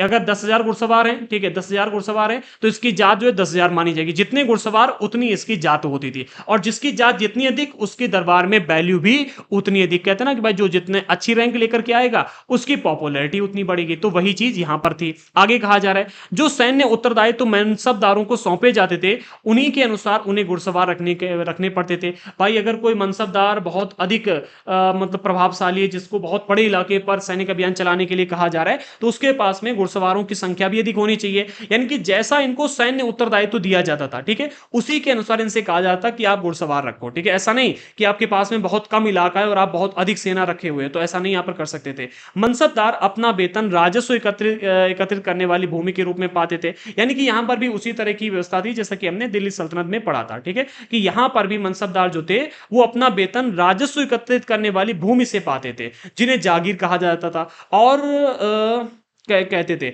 और तो जबरन एक मिनट, तकरीबन एकताओं के समान थी। हाँ, मतलब जो जागीरदारी वाली व्यवस्था आपको देखने को मिलती है, कहते थे। और जो तक हाँ मतलब ये जो जागीरदारी वाली व्यवस्था है, ठीक है, जो जागीर कहते थे, ये इक्ता वाली व्यवस्था के समान थी। ठीक है, इक्ता व्यवस्था जो आप देखते हो ना, ये बिल्कुल जागीरदारी जो कहा गया, इसी को जागीरदारी कहा जाता था। ठीक है, इनको जागीर दी जाती थी। ठीक है, क्या कहते हैं, राजस्व एकत्रित करने वाली भूमि, इसको ही जागीर कहा गया था। प्रश्न यहां पर बन सकता है कि जागीर का शाब्दिक अर्थ क्या है। ठीक है, तो जागीर का शाब्दिक अर्थ समझ लीजिएगा, मनसबदार अपना वेतन राजस्व एकत्रित करने वाली भूमि से पाते थे और इसी भूमि को जागीर कहा जाता था। याद रखना। ठीक है, अब जागीर व्यवस्था जो ये किसके मतलब समान थी, तो ये इक्ता व्यवस्था के समान थी, इक्ताओं के समान ये होती थी। आगे कहा जा रहा है, परंतु मनसबदार जो थे ये इक्ताओं की तरह अपनी जागीरों पर नहीं रहते थे। जैसे कि अगर हम इक्तेदारों की बात करें, तो इक्तेदार क्या करते थे, अपने अपने इलाके में रहते थे और वहां पर प्रशासन चलाते थे। लेकिन जो ये मनसबदार थे, ये अपने मतलब इक्तेदारों की तरह अपनी जागीरों पर नहीं रहते थे और ना ही उन पर प्रशासन करते थे। उनके पास अपनी जागीर से केवल राजस्व एकत्रित करने का अधिकार हुआ कर। जो ये मनसबदार थे, इनके पास केवल इतना अधिकार था कि ये अपनी जागीर से राजस्व इकट्ठा करें और उससे अपना वेतन पाएं। ये राजस्व उनके नौकर उनके लिए एकत्रित किया करते थे। जो ये मनसबदार थे, इनके नौकर जाते थे और राजस्व लेकर के आते थे, जबकि वे स्वयं किसी अन्य भाग में सेवारत रहते थे। भाई इनको सैनिक अभियान चलाने का क्या कहा जा रहा है यहां पर समझो, सैन्य उत्तरदायित्व दिया जाता था। अब सैनिक अभियान चलते ही रहते थे, आज यहां चल रहा है, कल वहां चल रहा है, परसों वहां चल रहा है। तो इन्होंने क्या किया, जब यहाँ के राजाओं ने ये देखा कि भैया ये मतलब यहाँ के जो राजपूत लोग हैं, सरदार लोग हैं, सिख लोग हैं, ठीक है, जो मतलब मराठा लोग हैं, ये मतलब हमारे विरुद्ध मतलब खड़े ही रहते हैं, जब देखो यहाँ आक्रमण कर रहे हैं, वहां आक्रमण कर रहे हैं। तो भैया पूछा गया कि क्या किया जाए। तो मंत्रियों ने कहा कि भाई ऐसा करो, इन्हें कहीं ना कहीं युद्ध पे लगा दो। तो इनके साथ में सबके साथ में संबंध स्थापित किए गए अच्छे, और फिर इनको अलग अलग इलाकों में सैन्य उत्तरदायित्व दे दिए गए। ठीक है भाई, युद्ध खेलना तो हमारे यहाँ के जो लोग हैं इनका खेल रहा है, युद्ध करना, ठीक है, एक तरह से खेल है। ये युद्ध में जीतना, अपने स्वाभिमान को बढ़ाना, इसी को उचित मानते थे। ठीक है, तो इनको अलग अलग क्षेत्रों पर सैन्य उत्तरदायित्व निभाने के लिए रखा जाता था। ये अपने मतलब इलाके पे अपनी जागीरों पर जाकर के शासन कभी नहीं चलाते थे। ठीक है, इनके जो नौकर लोग होते थे, मंत्री लोग होते थे, नौकर लोग होते थे, वही यहां से राजस्व को एकत्रित करते थे और मतलब अपने मालिक अर्थात इन जागीरदारों को जाकर के पैसा देते थे। ठीक है, जो भी राजस्व इकट्ठा होता था। अकबर ने अपने शासन काल के दौरान जागीरों का बहुत ही सावधानी पूर्वक आकलन किया ताकि इनका राजस्व मनसबदारों के वेतन से ज्यादा ना हो। एक तरह से वेतन के रूप में इनको ही जागीर दी जाती थी। ठीक है, तथा तकरीबन वेतन के बराबर ही हो। ठीक है, तो अकबर ने इस बात का ध्यान रखा था कि भाई इनको जो वेतन मिल रहा है, राजस्व मिल रहा है, वो मतलब इतना मिले जितना इनकी मतलब इनको जो राजस्व मिल रहा है वो इनके वेतन के बराबर ही मिले। अब यहां पर अगर हम औरंगजेब की बात करें तो इस केस में औरंगजेब ने क्या किया था, तो औरंगजेब के शासनकाल में जागीरों से प्राप्त होने वाला जो राजस्व था, ये मनसबदार की वेतन से बहुत कम हुआ करता था। ठीक है, अच्छा ऐसा क्यों था, क्योंकि औरंगजेब के शासनकाल में बहुत सारे जागीरदार बन गए थे। समझो, मनसबदारों की संख्या में भी अत्यधिक वृद्धि हुई थी। जो ये औरंगजेब का शासनकाल आपको देखने को मिलता है, इसमें दो घटनाएं हुई। सबसे पहला, जो मनसबदार थे इनके वेतन में बहुत अधिक कमी आ गई थी, और दूसरा, मनसबदारों की संख्या में अत्यधिक वृद्धि हो गई थी, जिसके कारण उन्हें जागीर मिलने से पहले लंबा इंतजार करना पड़ता था कि भाई जागीर तुम्हें तब दी जाएगी जब जागीर कहीं से हम जागीर कहीं पर इकट्ठी करेंगे या फिर कहीं से खाली होगी। ठीक है, तो इन्हें जागीर मिलने के लिए लंबा इंतजार करना पड़ता था और बहुत सारे मनसबदारों की संख्या भी हो गई थी। इन सभी कारणों से जागीरों की संख्या में कमी आ गई थी। अब भाई जब मनसबदारों की संख्या बढ़ गई, ठीक है, और एक एक मनसबदार को जागीर मिलने में काफी लंबा समय लगने लगा, तो जागीरों की संख्या में भी धीरे धीरे कमी आने लगी। फलस्वरूप कई जागीरदार जागीर रहने पर कोशिश करते थे कि जितना राजस्व वसूल कर सकें उतना वसूल कर लें। भाई मतलब ये है कि पता नहीं कब जागीर हमारी चली जाए। ठीक है, तो भैया जब तक हमारे पास में सत्ता है तब तक जितना हो सके उतना राजस्व वसूल लें। इससे जनता त्राहिमाम त्राहिमाम करने लगी थी। ठीक है, आगे अपने शासनकाल के अंतिम वर्षों में औरंगजेब ने इन परिवर्तनों पर नियंत्रण नहीं रख पाया। ठीक है, जो ये परिवर्तन हो रहे थे, जो जागीरों की संख्या कम होती जा रही थी, मनसबदारों की संख्या बढ़ती जा रही थी, ठीक है,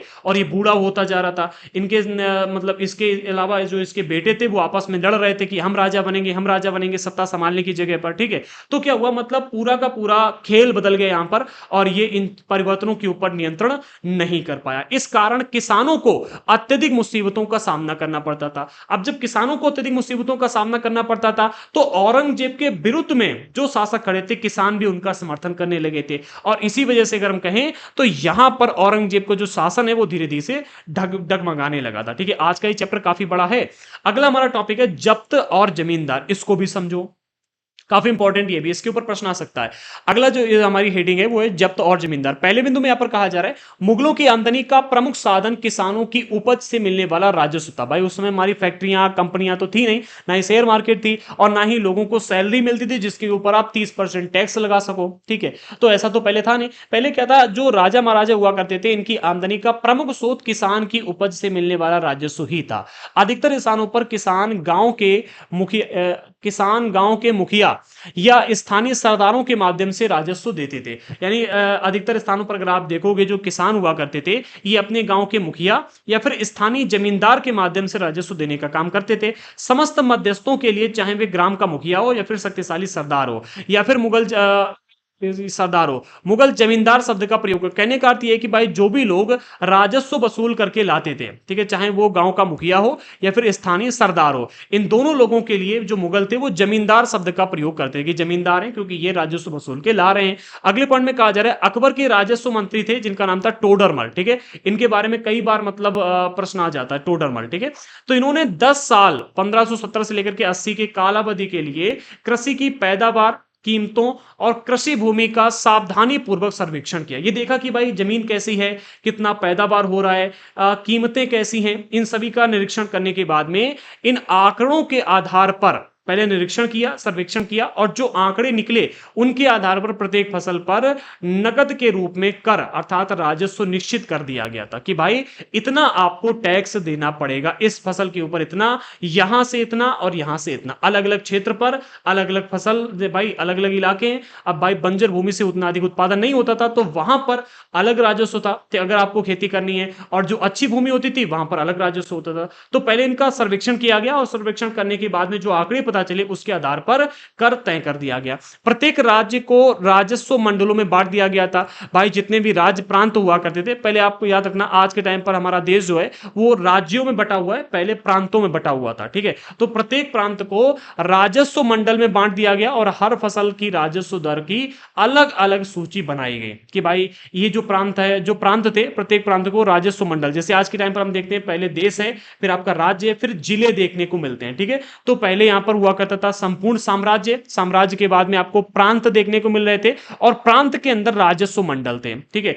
और हर राजस्व मंडल में जो फसल होती थी उसकी राजस्व दर तय की गई थी कि भाई यहां पर जो फसल का उत्पादन हो रहा है इसकी दर इतनी है और अगले राजस्व मंडल में इतनी होगी। राजस्व प्राप्त करने की इस व्यवस्था को जब्त कहा जाता था। जो राजस्व प्राप्त करने की व्यवस्था इसको जब्त कहा जाता था। यहां पर हेडिंग में दो शब्द थे, एक था जब्त और एक था जमींदार। जमींदार हमने देख लिया और जब्त भी हमने देख लिया कि जब्त किसे कहते हैं। ठीक है, तो राजस्व प्राप्त करने की जो पूरी व्यवस्था है, ठीक है, इसी व्यवस्था को जब्त कहा जाता। यह व्यवस्था उन स्थानों पर प्रचलित थी जहां पर मुगल प्रशासनिक अधिकारी भूमि का निरीक्षण कर सकते थे। जहां जहां पर इन्होंने भूमि का निरीक्षण किया वहां पर यह व्यवस्था लागू की गई। ऐसे निरीक्षण गुजरात और बंगाल जैसे प्रांतों में संभव नहीं हो पाए क्योंकि यहां पर लगातार अभियान चलते रहते थे और ये मतलब काफी दूर के इलाके थे और कई और कारण होंगे जिस वजह से यहां पर यह अभियान संभव नहीं हो पाए। अब हमें बात करनी है अकबरनामा और आईने अकबरी की। इरेज कर लेते हैं। अगली हेडिंग है अकबरनामा और आईने अकबरी। ठीक है, तो अब हमें यहां पर डिस्कस करना है आईने अकबरी जो है ये एक प्रकार का इतिहास आपको देखने को मिलता है अकबर के शासनकाल का इसमें। ठीक है, तो भाई इसको भी डिस्कस करते हैं। पहले बिंदु में यहां पर कहा जा रहा है कि अकबर ने अपने करीबी मित्र और दरबारी जिनका नाम है अबुल फजल, इनको आदेश दिया था कि वह उसके शासनकाल के इतिहास को लिखे, शासनकाल का इतिहास लिखे। अबुल फजल ने यह इतिहास 3 जिल्दों में लिखा। इसका शीर्षक है अकबरनामा। इसका नाम क्या रखा? अकबरनामा रखा। ठीक है, अकबरनामा पुस्तक का नाम है और जो आईने अकबरी है ये पुस्तक का एक भाग है। ठीक है, इस पुस्तक को जो 3 जिल्दों में लिखा गया था इसकी तीसरी जिल्द को आईने अकबरी के नाम से जाना जाता है। ठीक है, अब आइए इन तीनों जिल्दों के विषय में भी देखते हैं कि किस जिल्द में, जिल्द अर्थात पार्ट, तो 3 पार्टों में लिखा था। ठीक है, 3 पार्टों में, जिल्द अर्थात पार्ट। ठीक है, तो हम बात करते हैं कि पहले, दूसरे और तीसरे पार्ट में, तीसरी जिल्द में आपको क्या क्या देखने को मिलता है। अगर हम पहली जिल्द की बात करें तो पहली जिल्द में अकबर के पूर्वजों का बयान दिया गया है कि अकबर के पूर्वज कौन कौन से थे। ठीक है, इसके बाद में दूसरी जिल्द में आपको अकबर अकबर के शासन काल की प्रमुख घटनाओं का विवरण देखने को मिलता है कि कौन कौन सी घटनाएं घटित हुई। इससे में ना अकबर के शासन काल की बहुत सारी जानकारियां मिलती हैं। जो तीसरी जिल्द देखने को मिलती है इसमें, इसे आईने अकबरी कहा जाता है और इसमें अकबर के प्रशासन, घराने, सेना, राजस्व, साम्राज्य के भूगोल, भूगोल अर्थात साम्राज्य का कितने बीच में विस्तार था, साम्राज्य कितने इलाकों में फैला हुआ था, ठीक है, यानी कि साम्राज्य की सीमा रेखा के विषय में इसका ब्यौरा देखने को मिलता है। किसका? राजस्व विवरण, सेना का विवरण, घराने का विवरण, प्रशासन संबंधी जो कानून वगैरह लागू किए जा रहे थे, जो नियम आते थे उनका विवरण, और साम्राज्य की सीमा रेखा अर्थात साम्राज्य के भूगोल का ब्यौरा मिलता है। आगे इसमें समकालीन भारत के लोगों की परंपराओं और संस्कृतियों का भी विस्तृत विवरण दिया गया, यानी कि उस समय जो लोगों की परंपराएं रही होंगी, जिस तरह के लोग विचारधारा अपनाते थे, जो परंपराएं होती थी, तो परंपरा और उस तरह की जो संस्कृतियां रही थी, इनका भी विस्तृत विवरण देखने को मिलता है। आईने अकबरी का सबसे रोचक आयाम है विविध प्रकार की चीजों, जिसमें फसलों, विविध प्रकार की चीजों, फसलों, पैदावार, कीमतों हो गया पर, हाँ एक मिनट, हाँ कीमतों, मजदूरों, ठीक है, मजदूरी, राजस्व की सांख्यिकी, यानी कि उस समय जो कौन कौन सी फसलें उगाई जाती थी, तो विविध प्रकार की फसलों का विवरण है। पैदावार कैसी होती थी, कितने पैकेट कितने बीघे में निकलते थे, इसका विवरण दिया गया है। विभिन्न चीजों की कीमत कितनी थी, गेहूं कितने रुपए किलो था, चावल कितने रुपए किलो थे, मजदूरी कितनी मिलती थी एक व्यक्ति को दिन भर काम करने पर, राजस्व कितना वसूला जाता था, इन सभी का संख्यावार विवरण दिया गया है कि भाई इस जैसे कि 5 10 संख्या सांख्यिकी विवरण अर्थात 5 हो गया, 10 हो गया, 11 हो गया, तो जितना होता था संख्या के रूप में इसका विवरण दिया गया है। अब आगे बढ़ते हैं। अब हमें यहां पर डिस्कस करना है अकबर की नीतियों के विषय में कि अकबर की नीतियां किस तरह की रही हैं, साम्राज्य में इन्होंने किस तरह की नीतियों का पालन किया। ओके, इरेज कर लेते हैं।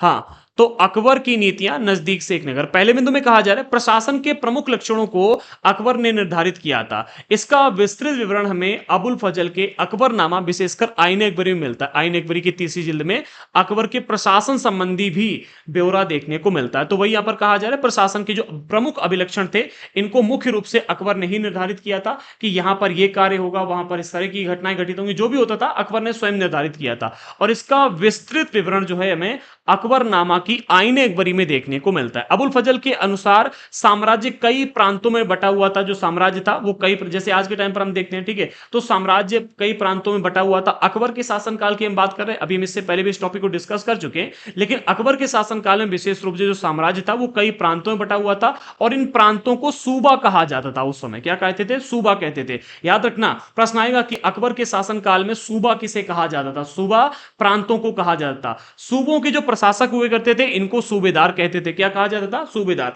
आई थिंक इसको हम पिछले चैप्टर में भी डिस्कस कर चुके हैं, सूबेदार के विषय में डिस्कस कर चुके हैं, मुझे याद है।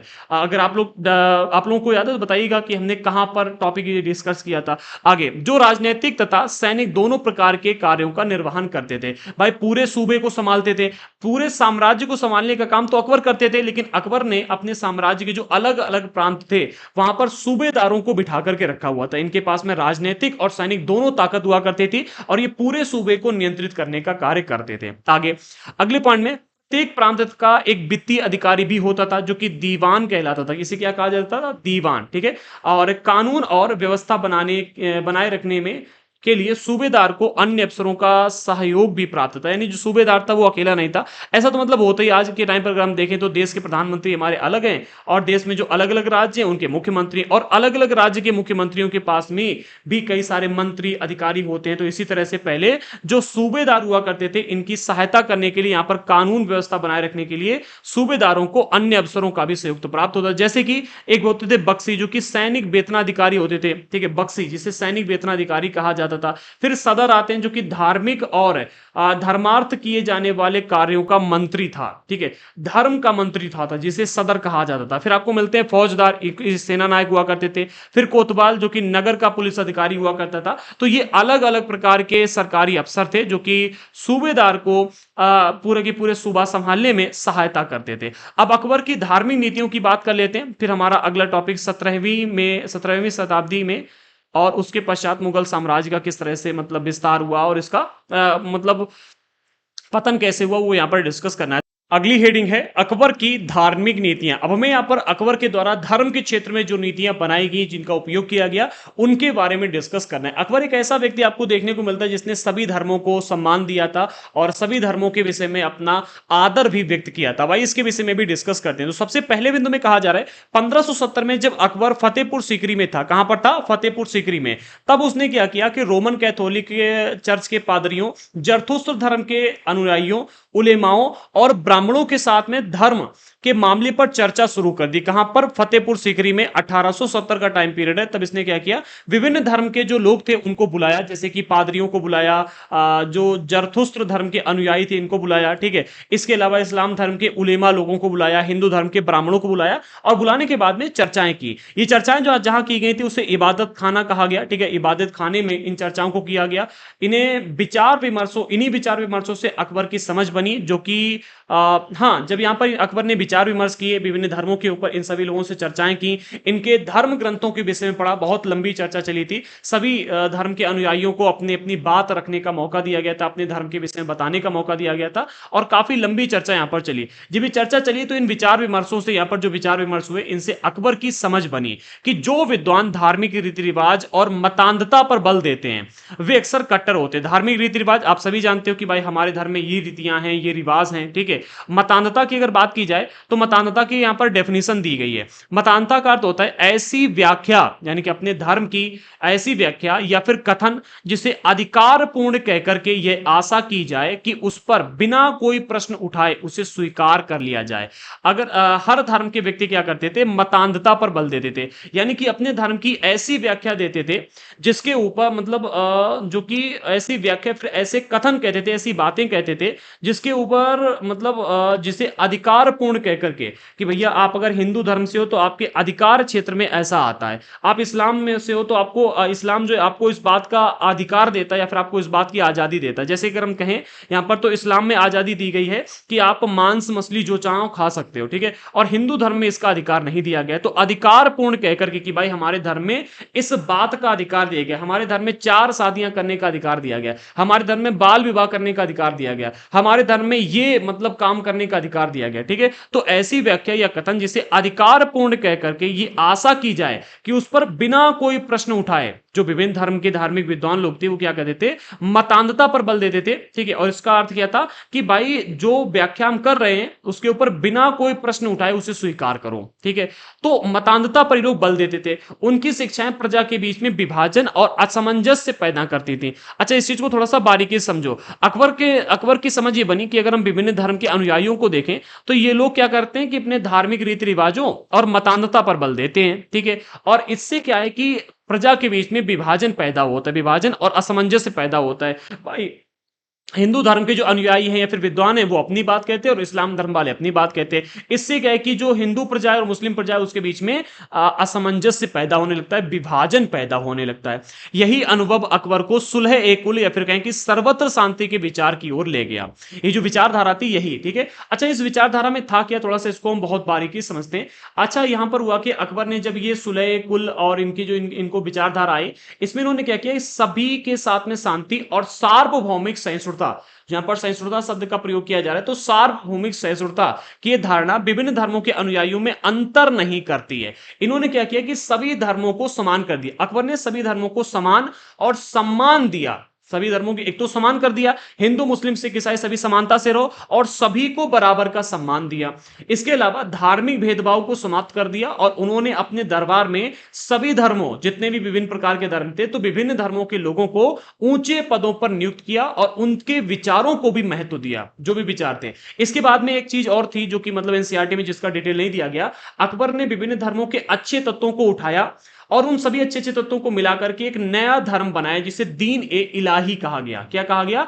दीन ए इलाही। इसकी स्थापना की और यह धर्म जो था सभी धर्मों के प्रति सहिष्णुता और समर्पण का प्रतीक था। लेकिन इस धर्म को व्यापक स्वीकृति नहीं मिली, यानी कि बहुत बड़े लेवल पर लोगों ने इसको स्वीकार नहीं किया, ये अधिक समय तक जाना नहीं गया। अकबर ने एक और काम किया था, जजिया कर को समाप्त कर दिया था, ठीक है। इन्होंने कहा कि भाई धर्म के क्षेत्र में सभी को आजादी है, ये देश सभी का है, ठीक है, ये देश इस देश की जनता का है, और उन्होंने जजिया कर को समाप्त कर दिया था, ठीक है। जजिया कर अकबर ने जो गैर मुस्लिम लोग हैं उन पर लगाए जाने वाला जजिया कर समाप्त कर दिया, जो कि धार्मिक भेदभाव का एक प्रतीक बना हुआ था, ठीक है। तो यहां पर हम देख रहे हैं कि भाई अकबर जो था उसने देखा कि जो ये कट्टर लोग हैं, ठीक है, इनकी शिक्षाएं प्रजा के बीच में विभाजन और असमंजस पैदा कर रही हैं, और यही अनुभव अकबर को सुलह कुल या फिर कहें कि सर्वत्र शांति की ओर ले गया। इन्होंने सभी धर्मों को समानता दे दी। सहिष्णुता की ये जो धारणा थी, विभिन्न धर्म के अनुयायियों में अंतर नहीं करती थी, ठीक है, ये जो मतलब समानता की धारणा थी, ये सभी धर्मों को एक मानती थी। अपितु इसका केंद्र बिंदु नीति शास्त्र की एक व्यवस्था पर नीति शास्त्र की एक व्यवस्था जो सर्वत्र लागू की जा सकती थी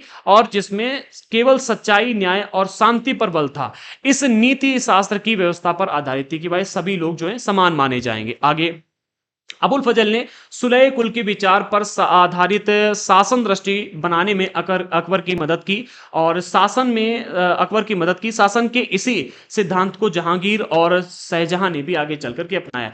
1 घंटा, लगभग 1 घंटे के ऊपर क्लास हो चुकी है, मेरे गले में दर्द हो रहा है और इस वजह से थोड़े से शब्द इधर उधर हो रहे हैं, बट एक्सप्लेनेशन में बिल्कुल भी मतलब गलत नहीं करने वाला, तो थोड़ा सा समझ कर चलिएगा। यहाँ पर मतलब गले में दर्द होने की वजह से थोड़ा सा। लास्ट टॉपिक हमारे आज के इस चैप्टर का है कि 17वीं शताब्दी में और उसके पश्चात, जो 17वीं शताब्दी और उसके बाद में मुगल साम्राज्य किस तरह से चला, उसके बारे में यहां पर बताया जा रहा है। तो पहले बिंदु में कहा जा रहा है मुगल साम्राज्य की प्राथमिक और सैनिक कुशलता के फलस्वरूप, यानी कि स्टार्टिंग में प्रशासनिक है, ठीक है, प्रशासनिक और सैनिक कुशलता के फलस्वरूप आर्थिक और वाणिज्यिक समृद्धि में वृद्धि हुई, आर्थिक रूप से और वाणिज्यिक रूप से, ठीक है। तो वाणिज्यिक अर्थात व्यापारिक दृष्टि से, और आर्थिक अर्थात जो इनको मतलब खजाना वगैरह मिलता था, उन दोनों ही दृष्टिकोण से अगर आप देखोगे तो इसमें वृद्धि देखने को मिलती है। विदेशी यात्रियों ने इसे वैसा धनी देश बताया जैसा कि किस्से कहानियों में वर्णित होता है, यानी कि जैसा हम देखते हैं कि सपनों का हमारा देश, सोने की चिड़िया, ठीक है, तो इसी तरह का धनी देश हमारे यहाँ पर जो विदेशी यात्री आए उन्होंने इसे बताया। आगे अगले पॉइंट में कहा जा रहा है परंतु सामाजिक असमानता साफ दिखाई दे, समाज में असमानता उस समय भी मौजूद थी जैसी आज है। कहा जा रहा है शाहजहां के शासनकाल के 20वें वर्ष के दस्तावेजों से हमें पता चलता है कि ऐसे मनसबदार जिनको उच्चतम पद प्राप्त थे, कैसे उच्चतम पद प्राप्त थे, कुल 8000 में से 445 थे। अब यहां पर दो चीजें समझिएगा। पहली चीज ये कही जा रही है कि भाई हमारा देश उस समय एक धनी देश के जैसा बताया गया था, कि भाई हमारा देश जो है किससे कहानियों में वर्णित होने वाले एक धनी देश की तरह है। दूसरी तरफ आपको इसमें सामाजिक असमानता देखने को मिल रही है। इसका वर्णन ना मतलब किया जा रहा है मनसबदारों की संख्या से, ठीक है।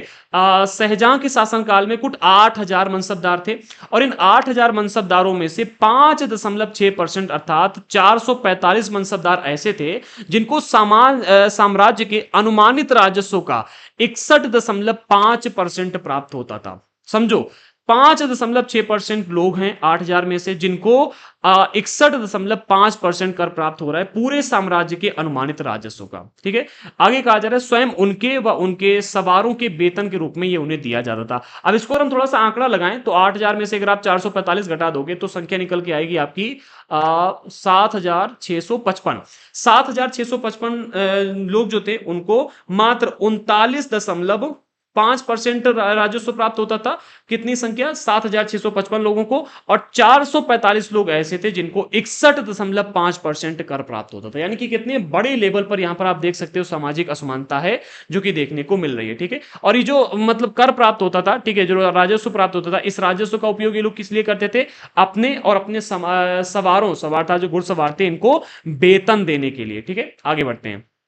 अगले पॉइंट में कहा जा रहा है मुगल सम्राट और उनके मनसबदार अपनी आय का एक बहुत बड़ा भाग वेतन और वस्तुओं पर लगा देते थे, ठीक है। एक तो वेतन के रूप में लगा देते कि भाई हमें वेतन चाहिए, ठीक है, और दूसरा वस्तुओं को खरीदने में। वस्तुएं कौन सी थी? जैसे कि भैया उनको बैलगाड़ी बनवानी है, ठीक है, हथियार चाहिए हैं, ठीक है, भाई अगर युद्ध लड़ना है, सेना चलानी है तो हथियार चाहिए होंगे, तो हथियारों में लगा रहे। सैनिकों को भोजन खिलाना है तो उसके लिए अनाज खरीद रहे हैं। यानी कि वस्तुएं जो मतलब जो भी पैसा मिलता था उसको वस्तुओं को खरीदने में और वेतन में, इन दोनों पर लगाते थे। इस खर्चे से शिल्पकारों और किसानों को लाभ मिलता था क्योंकि वे वस्तुएं और फसलों की पूर्ति करते थे। शिल्पकारों में कुछ शिल्पकार ऐसे थे जो हथियार वगैरह बनाते थे, कुछ ऐसे थे जो गाड़ी वगैरह बना, लकड़ी का काम करते थे, मतलब विभिन्न प्रकार के काम करते थे, ठीक है। तो चीजों को बनाने वाले जो व्यक्ति थे वो शिल्पकार कहे जाते थे, ठीक है, मतलब चीजों को बनाने वाले व्यक्तियों को, ठीक है। तो जो भी इनको वेतन मिलता था, वेतन में से जो खर्चा करते थे वो खर्चा का भाग शिल्पकारों और किसानों के पास ही जाता था क्योंकि ये वस्तुओं और फसलों की पूर्ति करते थे। अब सैनिक भोजन खाएंगे तो उसके लिए जो वस्तुएं चाहिए, भोजन चाहिए होगा, उसका उत्पादन कौन करेगा? किसान करेगा, और किसानों से ये लोग खरीद के ले जाते थे आगे।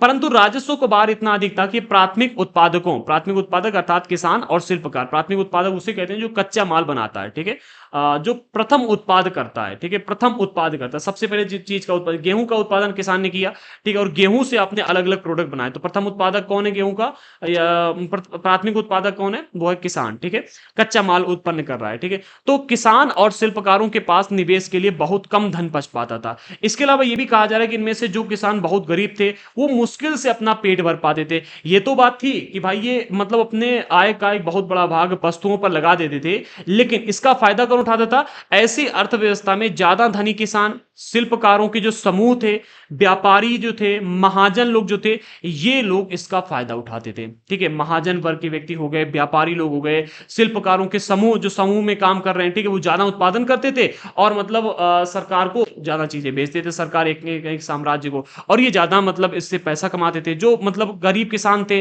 वो इसका लाभ नहीं उठा पाते थे, क्योंकि जो टैक्स लिया जाता था, राजस्व का भार बहुत अधिक था, और जो इनकी आमदनी होती थी उससे मुश्किल से इनका पेट भर पाता था। और फिर विभिन्न प्रकार के खर्चे भी थे, शादी करना, बीमार हो गए तो इलाज करवाना, कपड़े बनवाना, ठीक है, विभिन्न प्रकार के खर्चे भी थे। अगले पॉइंट में, मुगलों के कुलीन वर्ग के हाथों में बहुत धन और संसाधन था। देखो, कुलीन वर्ग के व्यक्ति वो थे जो उच्च पद पर बैठे हुए थे, या फिर कहें कि जो अमीर वर्ग के व्यक्ति थे, ठीक है, जो उच्च वर्ग के व्यक्ति थे उनको कुलीन वर्ग का व्यक्ति कहा गया, ठीक है। जैसे जैसे मुगल सम्राट की सत्ता पतन की ओर बढ़ती गई, वैसे वैसे विभिन्न क्षेत्रों में सम्राट के सेवक स्वयं ही सत्ता के शक्तिशाली केंद्र बनते गए। ये कुलीन वर्ग के व्यक्ति ही थे जो सम्राट के सेवक थे, ठीक है। ये कुलीन वर्ग के व्यक्ति थे जिनको ऊंचे ऊंचे पद प्राप्त थे, जिनके पास में बहुत धन और बहुत संसाधन था, ठीक है। अब जैसे जैसे मुगल सम्राट की सत्ता पतन की ओर बढ़ती गई, औरंगजेब की मृत्यु के बाद में, वैसे वैसे ये विभिन्न क्षेत्रों पर शासन करने वाले उच्च कुलीन वर्ग के व्यक्ति जो थे ये अपनी सत्ता को स्थापित करने लगे, स्वयं ही शक्तिशाली केंद्र बनते, स्वयं ही सत्ता के शक्तिशाली केंद्र बनते चले गए। इनमें से कुछ ने नए वंश स्थापित किए, जैसे कि हैदराबाद हो गया, आपका अवध हो गया, ऐसे कुछ प्रांत देखने को मिलते हैं। इन प्रांतों में अपना नियंत्रण जमाया। यद्यपि वे दिल्ली के मुगल सम्राट को स्वामी के रूप में मान्यता देते रहे, तथापि इसके बाद भी 18वीं सदी तक साम्राज्य के कई प्रांत अपनी स्वतंत्र राजनीतिक पहचान बना चुके थे। कहने का अर्थ यहां पर यह कि जैसे जैसे मुगल साम्राज्य का पतन होने लगा तो जो कुलीन वर्ग के व्यक्ति थे जिनके पास में धन और संसाधन था, जो जैसे कि आज के टाइम पर अगर हम देखें, हमारे राजा या फिर कहें प्रधानमंत्री जो है वो कौन है, आपके मोदी जी, ठीक है। लेकिन मोदी जी अगर मान लो किसी तरह से कमजोर पड़ते हैं, ठीक है, तो मोदी जी की जगह लेने वाला कौन होगा आज के टाइम अगर हम देखें तो आपके एक तो हो गए योगी जी, ठीक है, योगी जी के बाद में अमित शाह देखने को मिलते हैं, ठीक है। इसके अलावा और भी कई सारे लोग हैं, मैं नाम नहीं लूंगा, ठीक है। तो योगी जी हो गए, अमित शाह हो गए, आपको राजनाथ सिंह का भी नाम देखने को मिलता है, ठीक है, भाई अच्छे पद पर मंत्री जी बनाकर बैठाला गया है। इसके अलावा और भी कई सारे लोग हैं, ठीक है, जो मतलब जिनकी पॉपुलैरिटी बहुत होती है, जिनके पास में ताकत है, ठीक है। ऐसे ही उस टाइम पर जब मुगल सत्ता मतलब कमजोर होने लगी तो इसी प्रकार के कुछ लोग थे जिन्होंने क्या किया, जो सत्ता के केंद्र बनने लगे कि भाई अब वो तो डूब गए हैं, आप ही साम्राज्य को संभालो, ठीक है। तो धीरे धीरे उन लोगों ने अपने इलाके की सत्ता को संभालना शुरू कर दिया और अपने स्वतंत्र राज्यों का उदय किया। लेकिन इन्होंने जो मुगल सम्राट थे उनको अपने स्वामी के रूप में मान्यता देते रहे, ठीक है, और इस तरह से धीरे धीरे उन्होंने अपने स्वतंत्र राज्यों का उदय किया। तो हमारे आज के इस चैप्टर में इतने ही टॉपिक थे। चैप्टर काफी बड़ा था लेकिन चैप्टर को हमने बहुत ही आसानी से और बहुत ही बारीकी से डिस्कस किया। गले में दर्द होने लगता है, ठीक है, जब काफी लंबे समय तक वीडियो बनाते हैं, तेज बोलना पड़ता है, ठीक है। तो अगर कोई पॉइंट ऐसा रह गया है जो आपको समझ में नहीं आया तो आप डाउट ग्रुप में डाल देना, मैं आपके डाउट्स को देख करके उनको क्लियर कर दूंगा, ओके। तो जिस किसी ने अभी तक चैनल को सब्सक्राइब नहीं किया कर लीजिएगा, टेलीग्राम पर ज्वाइन कर लेना। एंड अगर आपको नोट्स चाहिए हैं इस एनसीईआरटी स्पेशल कोर्स को कंप्लीट ज्वाइन करना है तो आप दृढ़ संकल्प ऐप को डाउनलोड कीजिएगा। एप्लीकेशन की लिंक हमने डिस्क्रिप्शन बॉक्स में प्रोवाइड कर दी है। देखो, एप्लीकेशन पर हमने टेस्ट सीरीज भी अलग से प्रोवाइड करके रखी हुई है, अभी आ जाएगी, ठीक है, जैसे हमारी टेस्ट सीरीज चलेगी, नोट्स भी अलग से आ जाएंगे, ठीक है। इसके अलावा क्लासेस तो हम फ्री में एक सीक्वेंस में प्रोवाइड कर ही रहे हैं, लेकिन अगर आप हमारा एनसीईआरटी स्पेशल कोर्स परचेस करते हो तो इसमें क्या है कि आपको एक सीक्वेंस में सभी चीजें मिलेंगी कम दाम पर, लेकिन अगर वही चीजें आप अलग अलग परचेस करोगे तो आपको बहुत महंगी पड़ेंगी, ठीक है। इसलिए मैं कहता हूं कि अधिक से अधिक लोग एनसीईआरटी स्पेशल कोर्स को ही ज्वाइन करना, अलग से नोट्स परचेस करने पर आपको घाटा होगा, ठीक है। आगे बढ़ते, हाँ, और हाँ, टेलीग्राम पर जरूर ज्वाइन कर लेना और साथ ही साथ व्हाट्सएप ग्रुप में भी फॉलो कर लेना, सभी की लिंक हमने डिस्क्रिप्शन बॉक्स में दे दी है। जिस किसी को नोट्स वगैरह लेने हैं तो ऐप को डाउनलोड कर लेना, अगर कोई प्रॉब्लम आती तो इस नंबर पे मैसेज कर सकते हो। अगर आपको नहीं पता तो बता दूं, हमारे चैनल पर क्लास 6 से लेकर 12 तक की complete NCERT history, geography, polity and economy, इसका एनसीईआरटी स्पेशल कोर्स आया जो कि हमारा पेड कोर्स है। इसकी क्लासेस हम बिल्कुल फ्री में चैनल पर प्रोवाइड करें, तो जिस किसी ने अभी तक हमारे चैनल को सब्सक्राइब करके बेल आइकन को प्रेस नहीं किया कर लीजिएगा, क्योंकि हमारे इस क्लास की सभी क्लासेस बिल्कुल फ्री में प्रोवाइड की जा रही है। और इनका नोटिफिकेशन आपको मिलता रहे, इसके लिए जरूरी है कि आपका बेल आइकन ऑन हो। ठीक है, तो मिलते हैं अगले वीडियो के साथ में। अगले चैप्टर में हम डिस्कस करेंगे इन मुगल और हमारे हिंदू शासकों के द्वारा बनाई गई इमारतों के विषय में। ठीक है, तो अगले चैप्टर का नाम है इमारतें, चित्र तथा किताबें। मिलते हैं अगले वीडियो के साथ में, तब तक के लिए जय हिंद साथियों।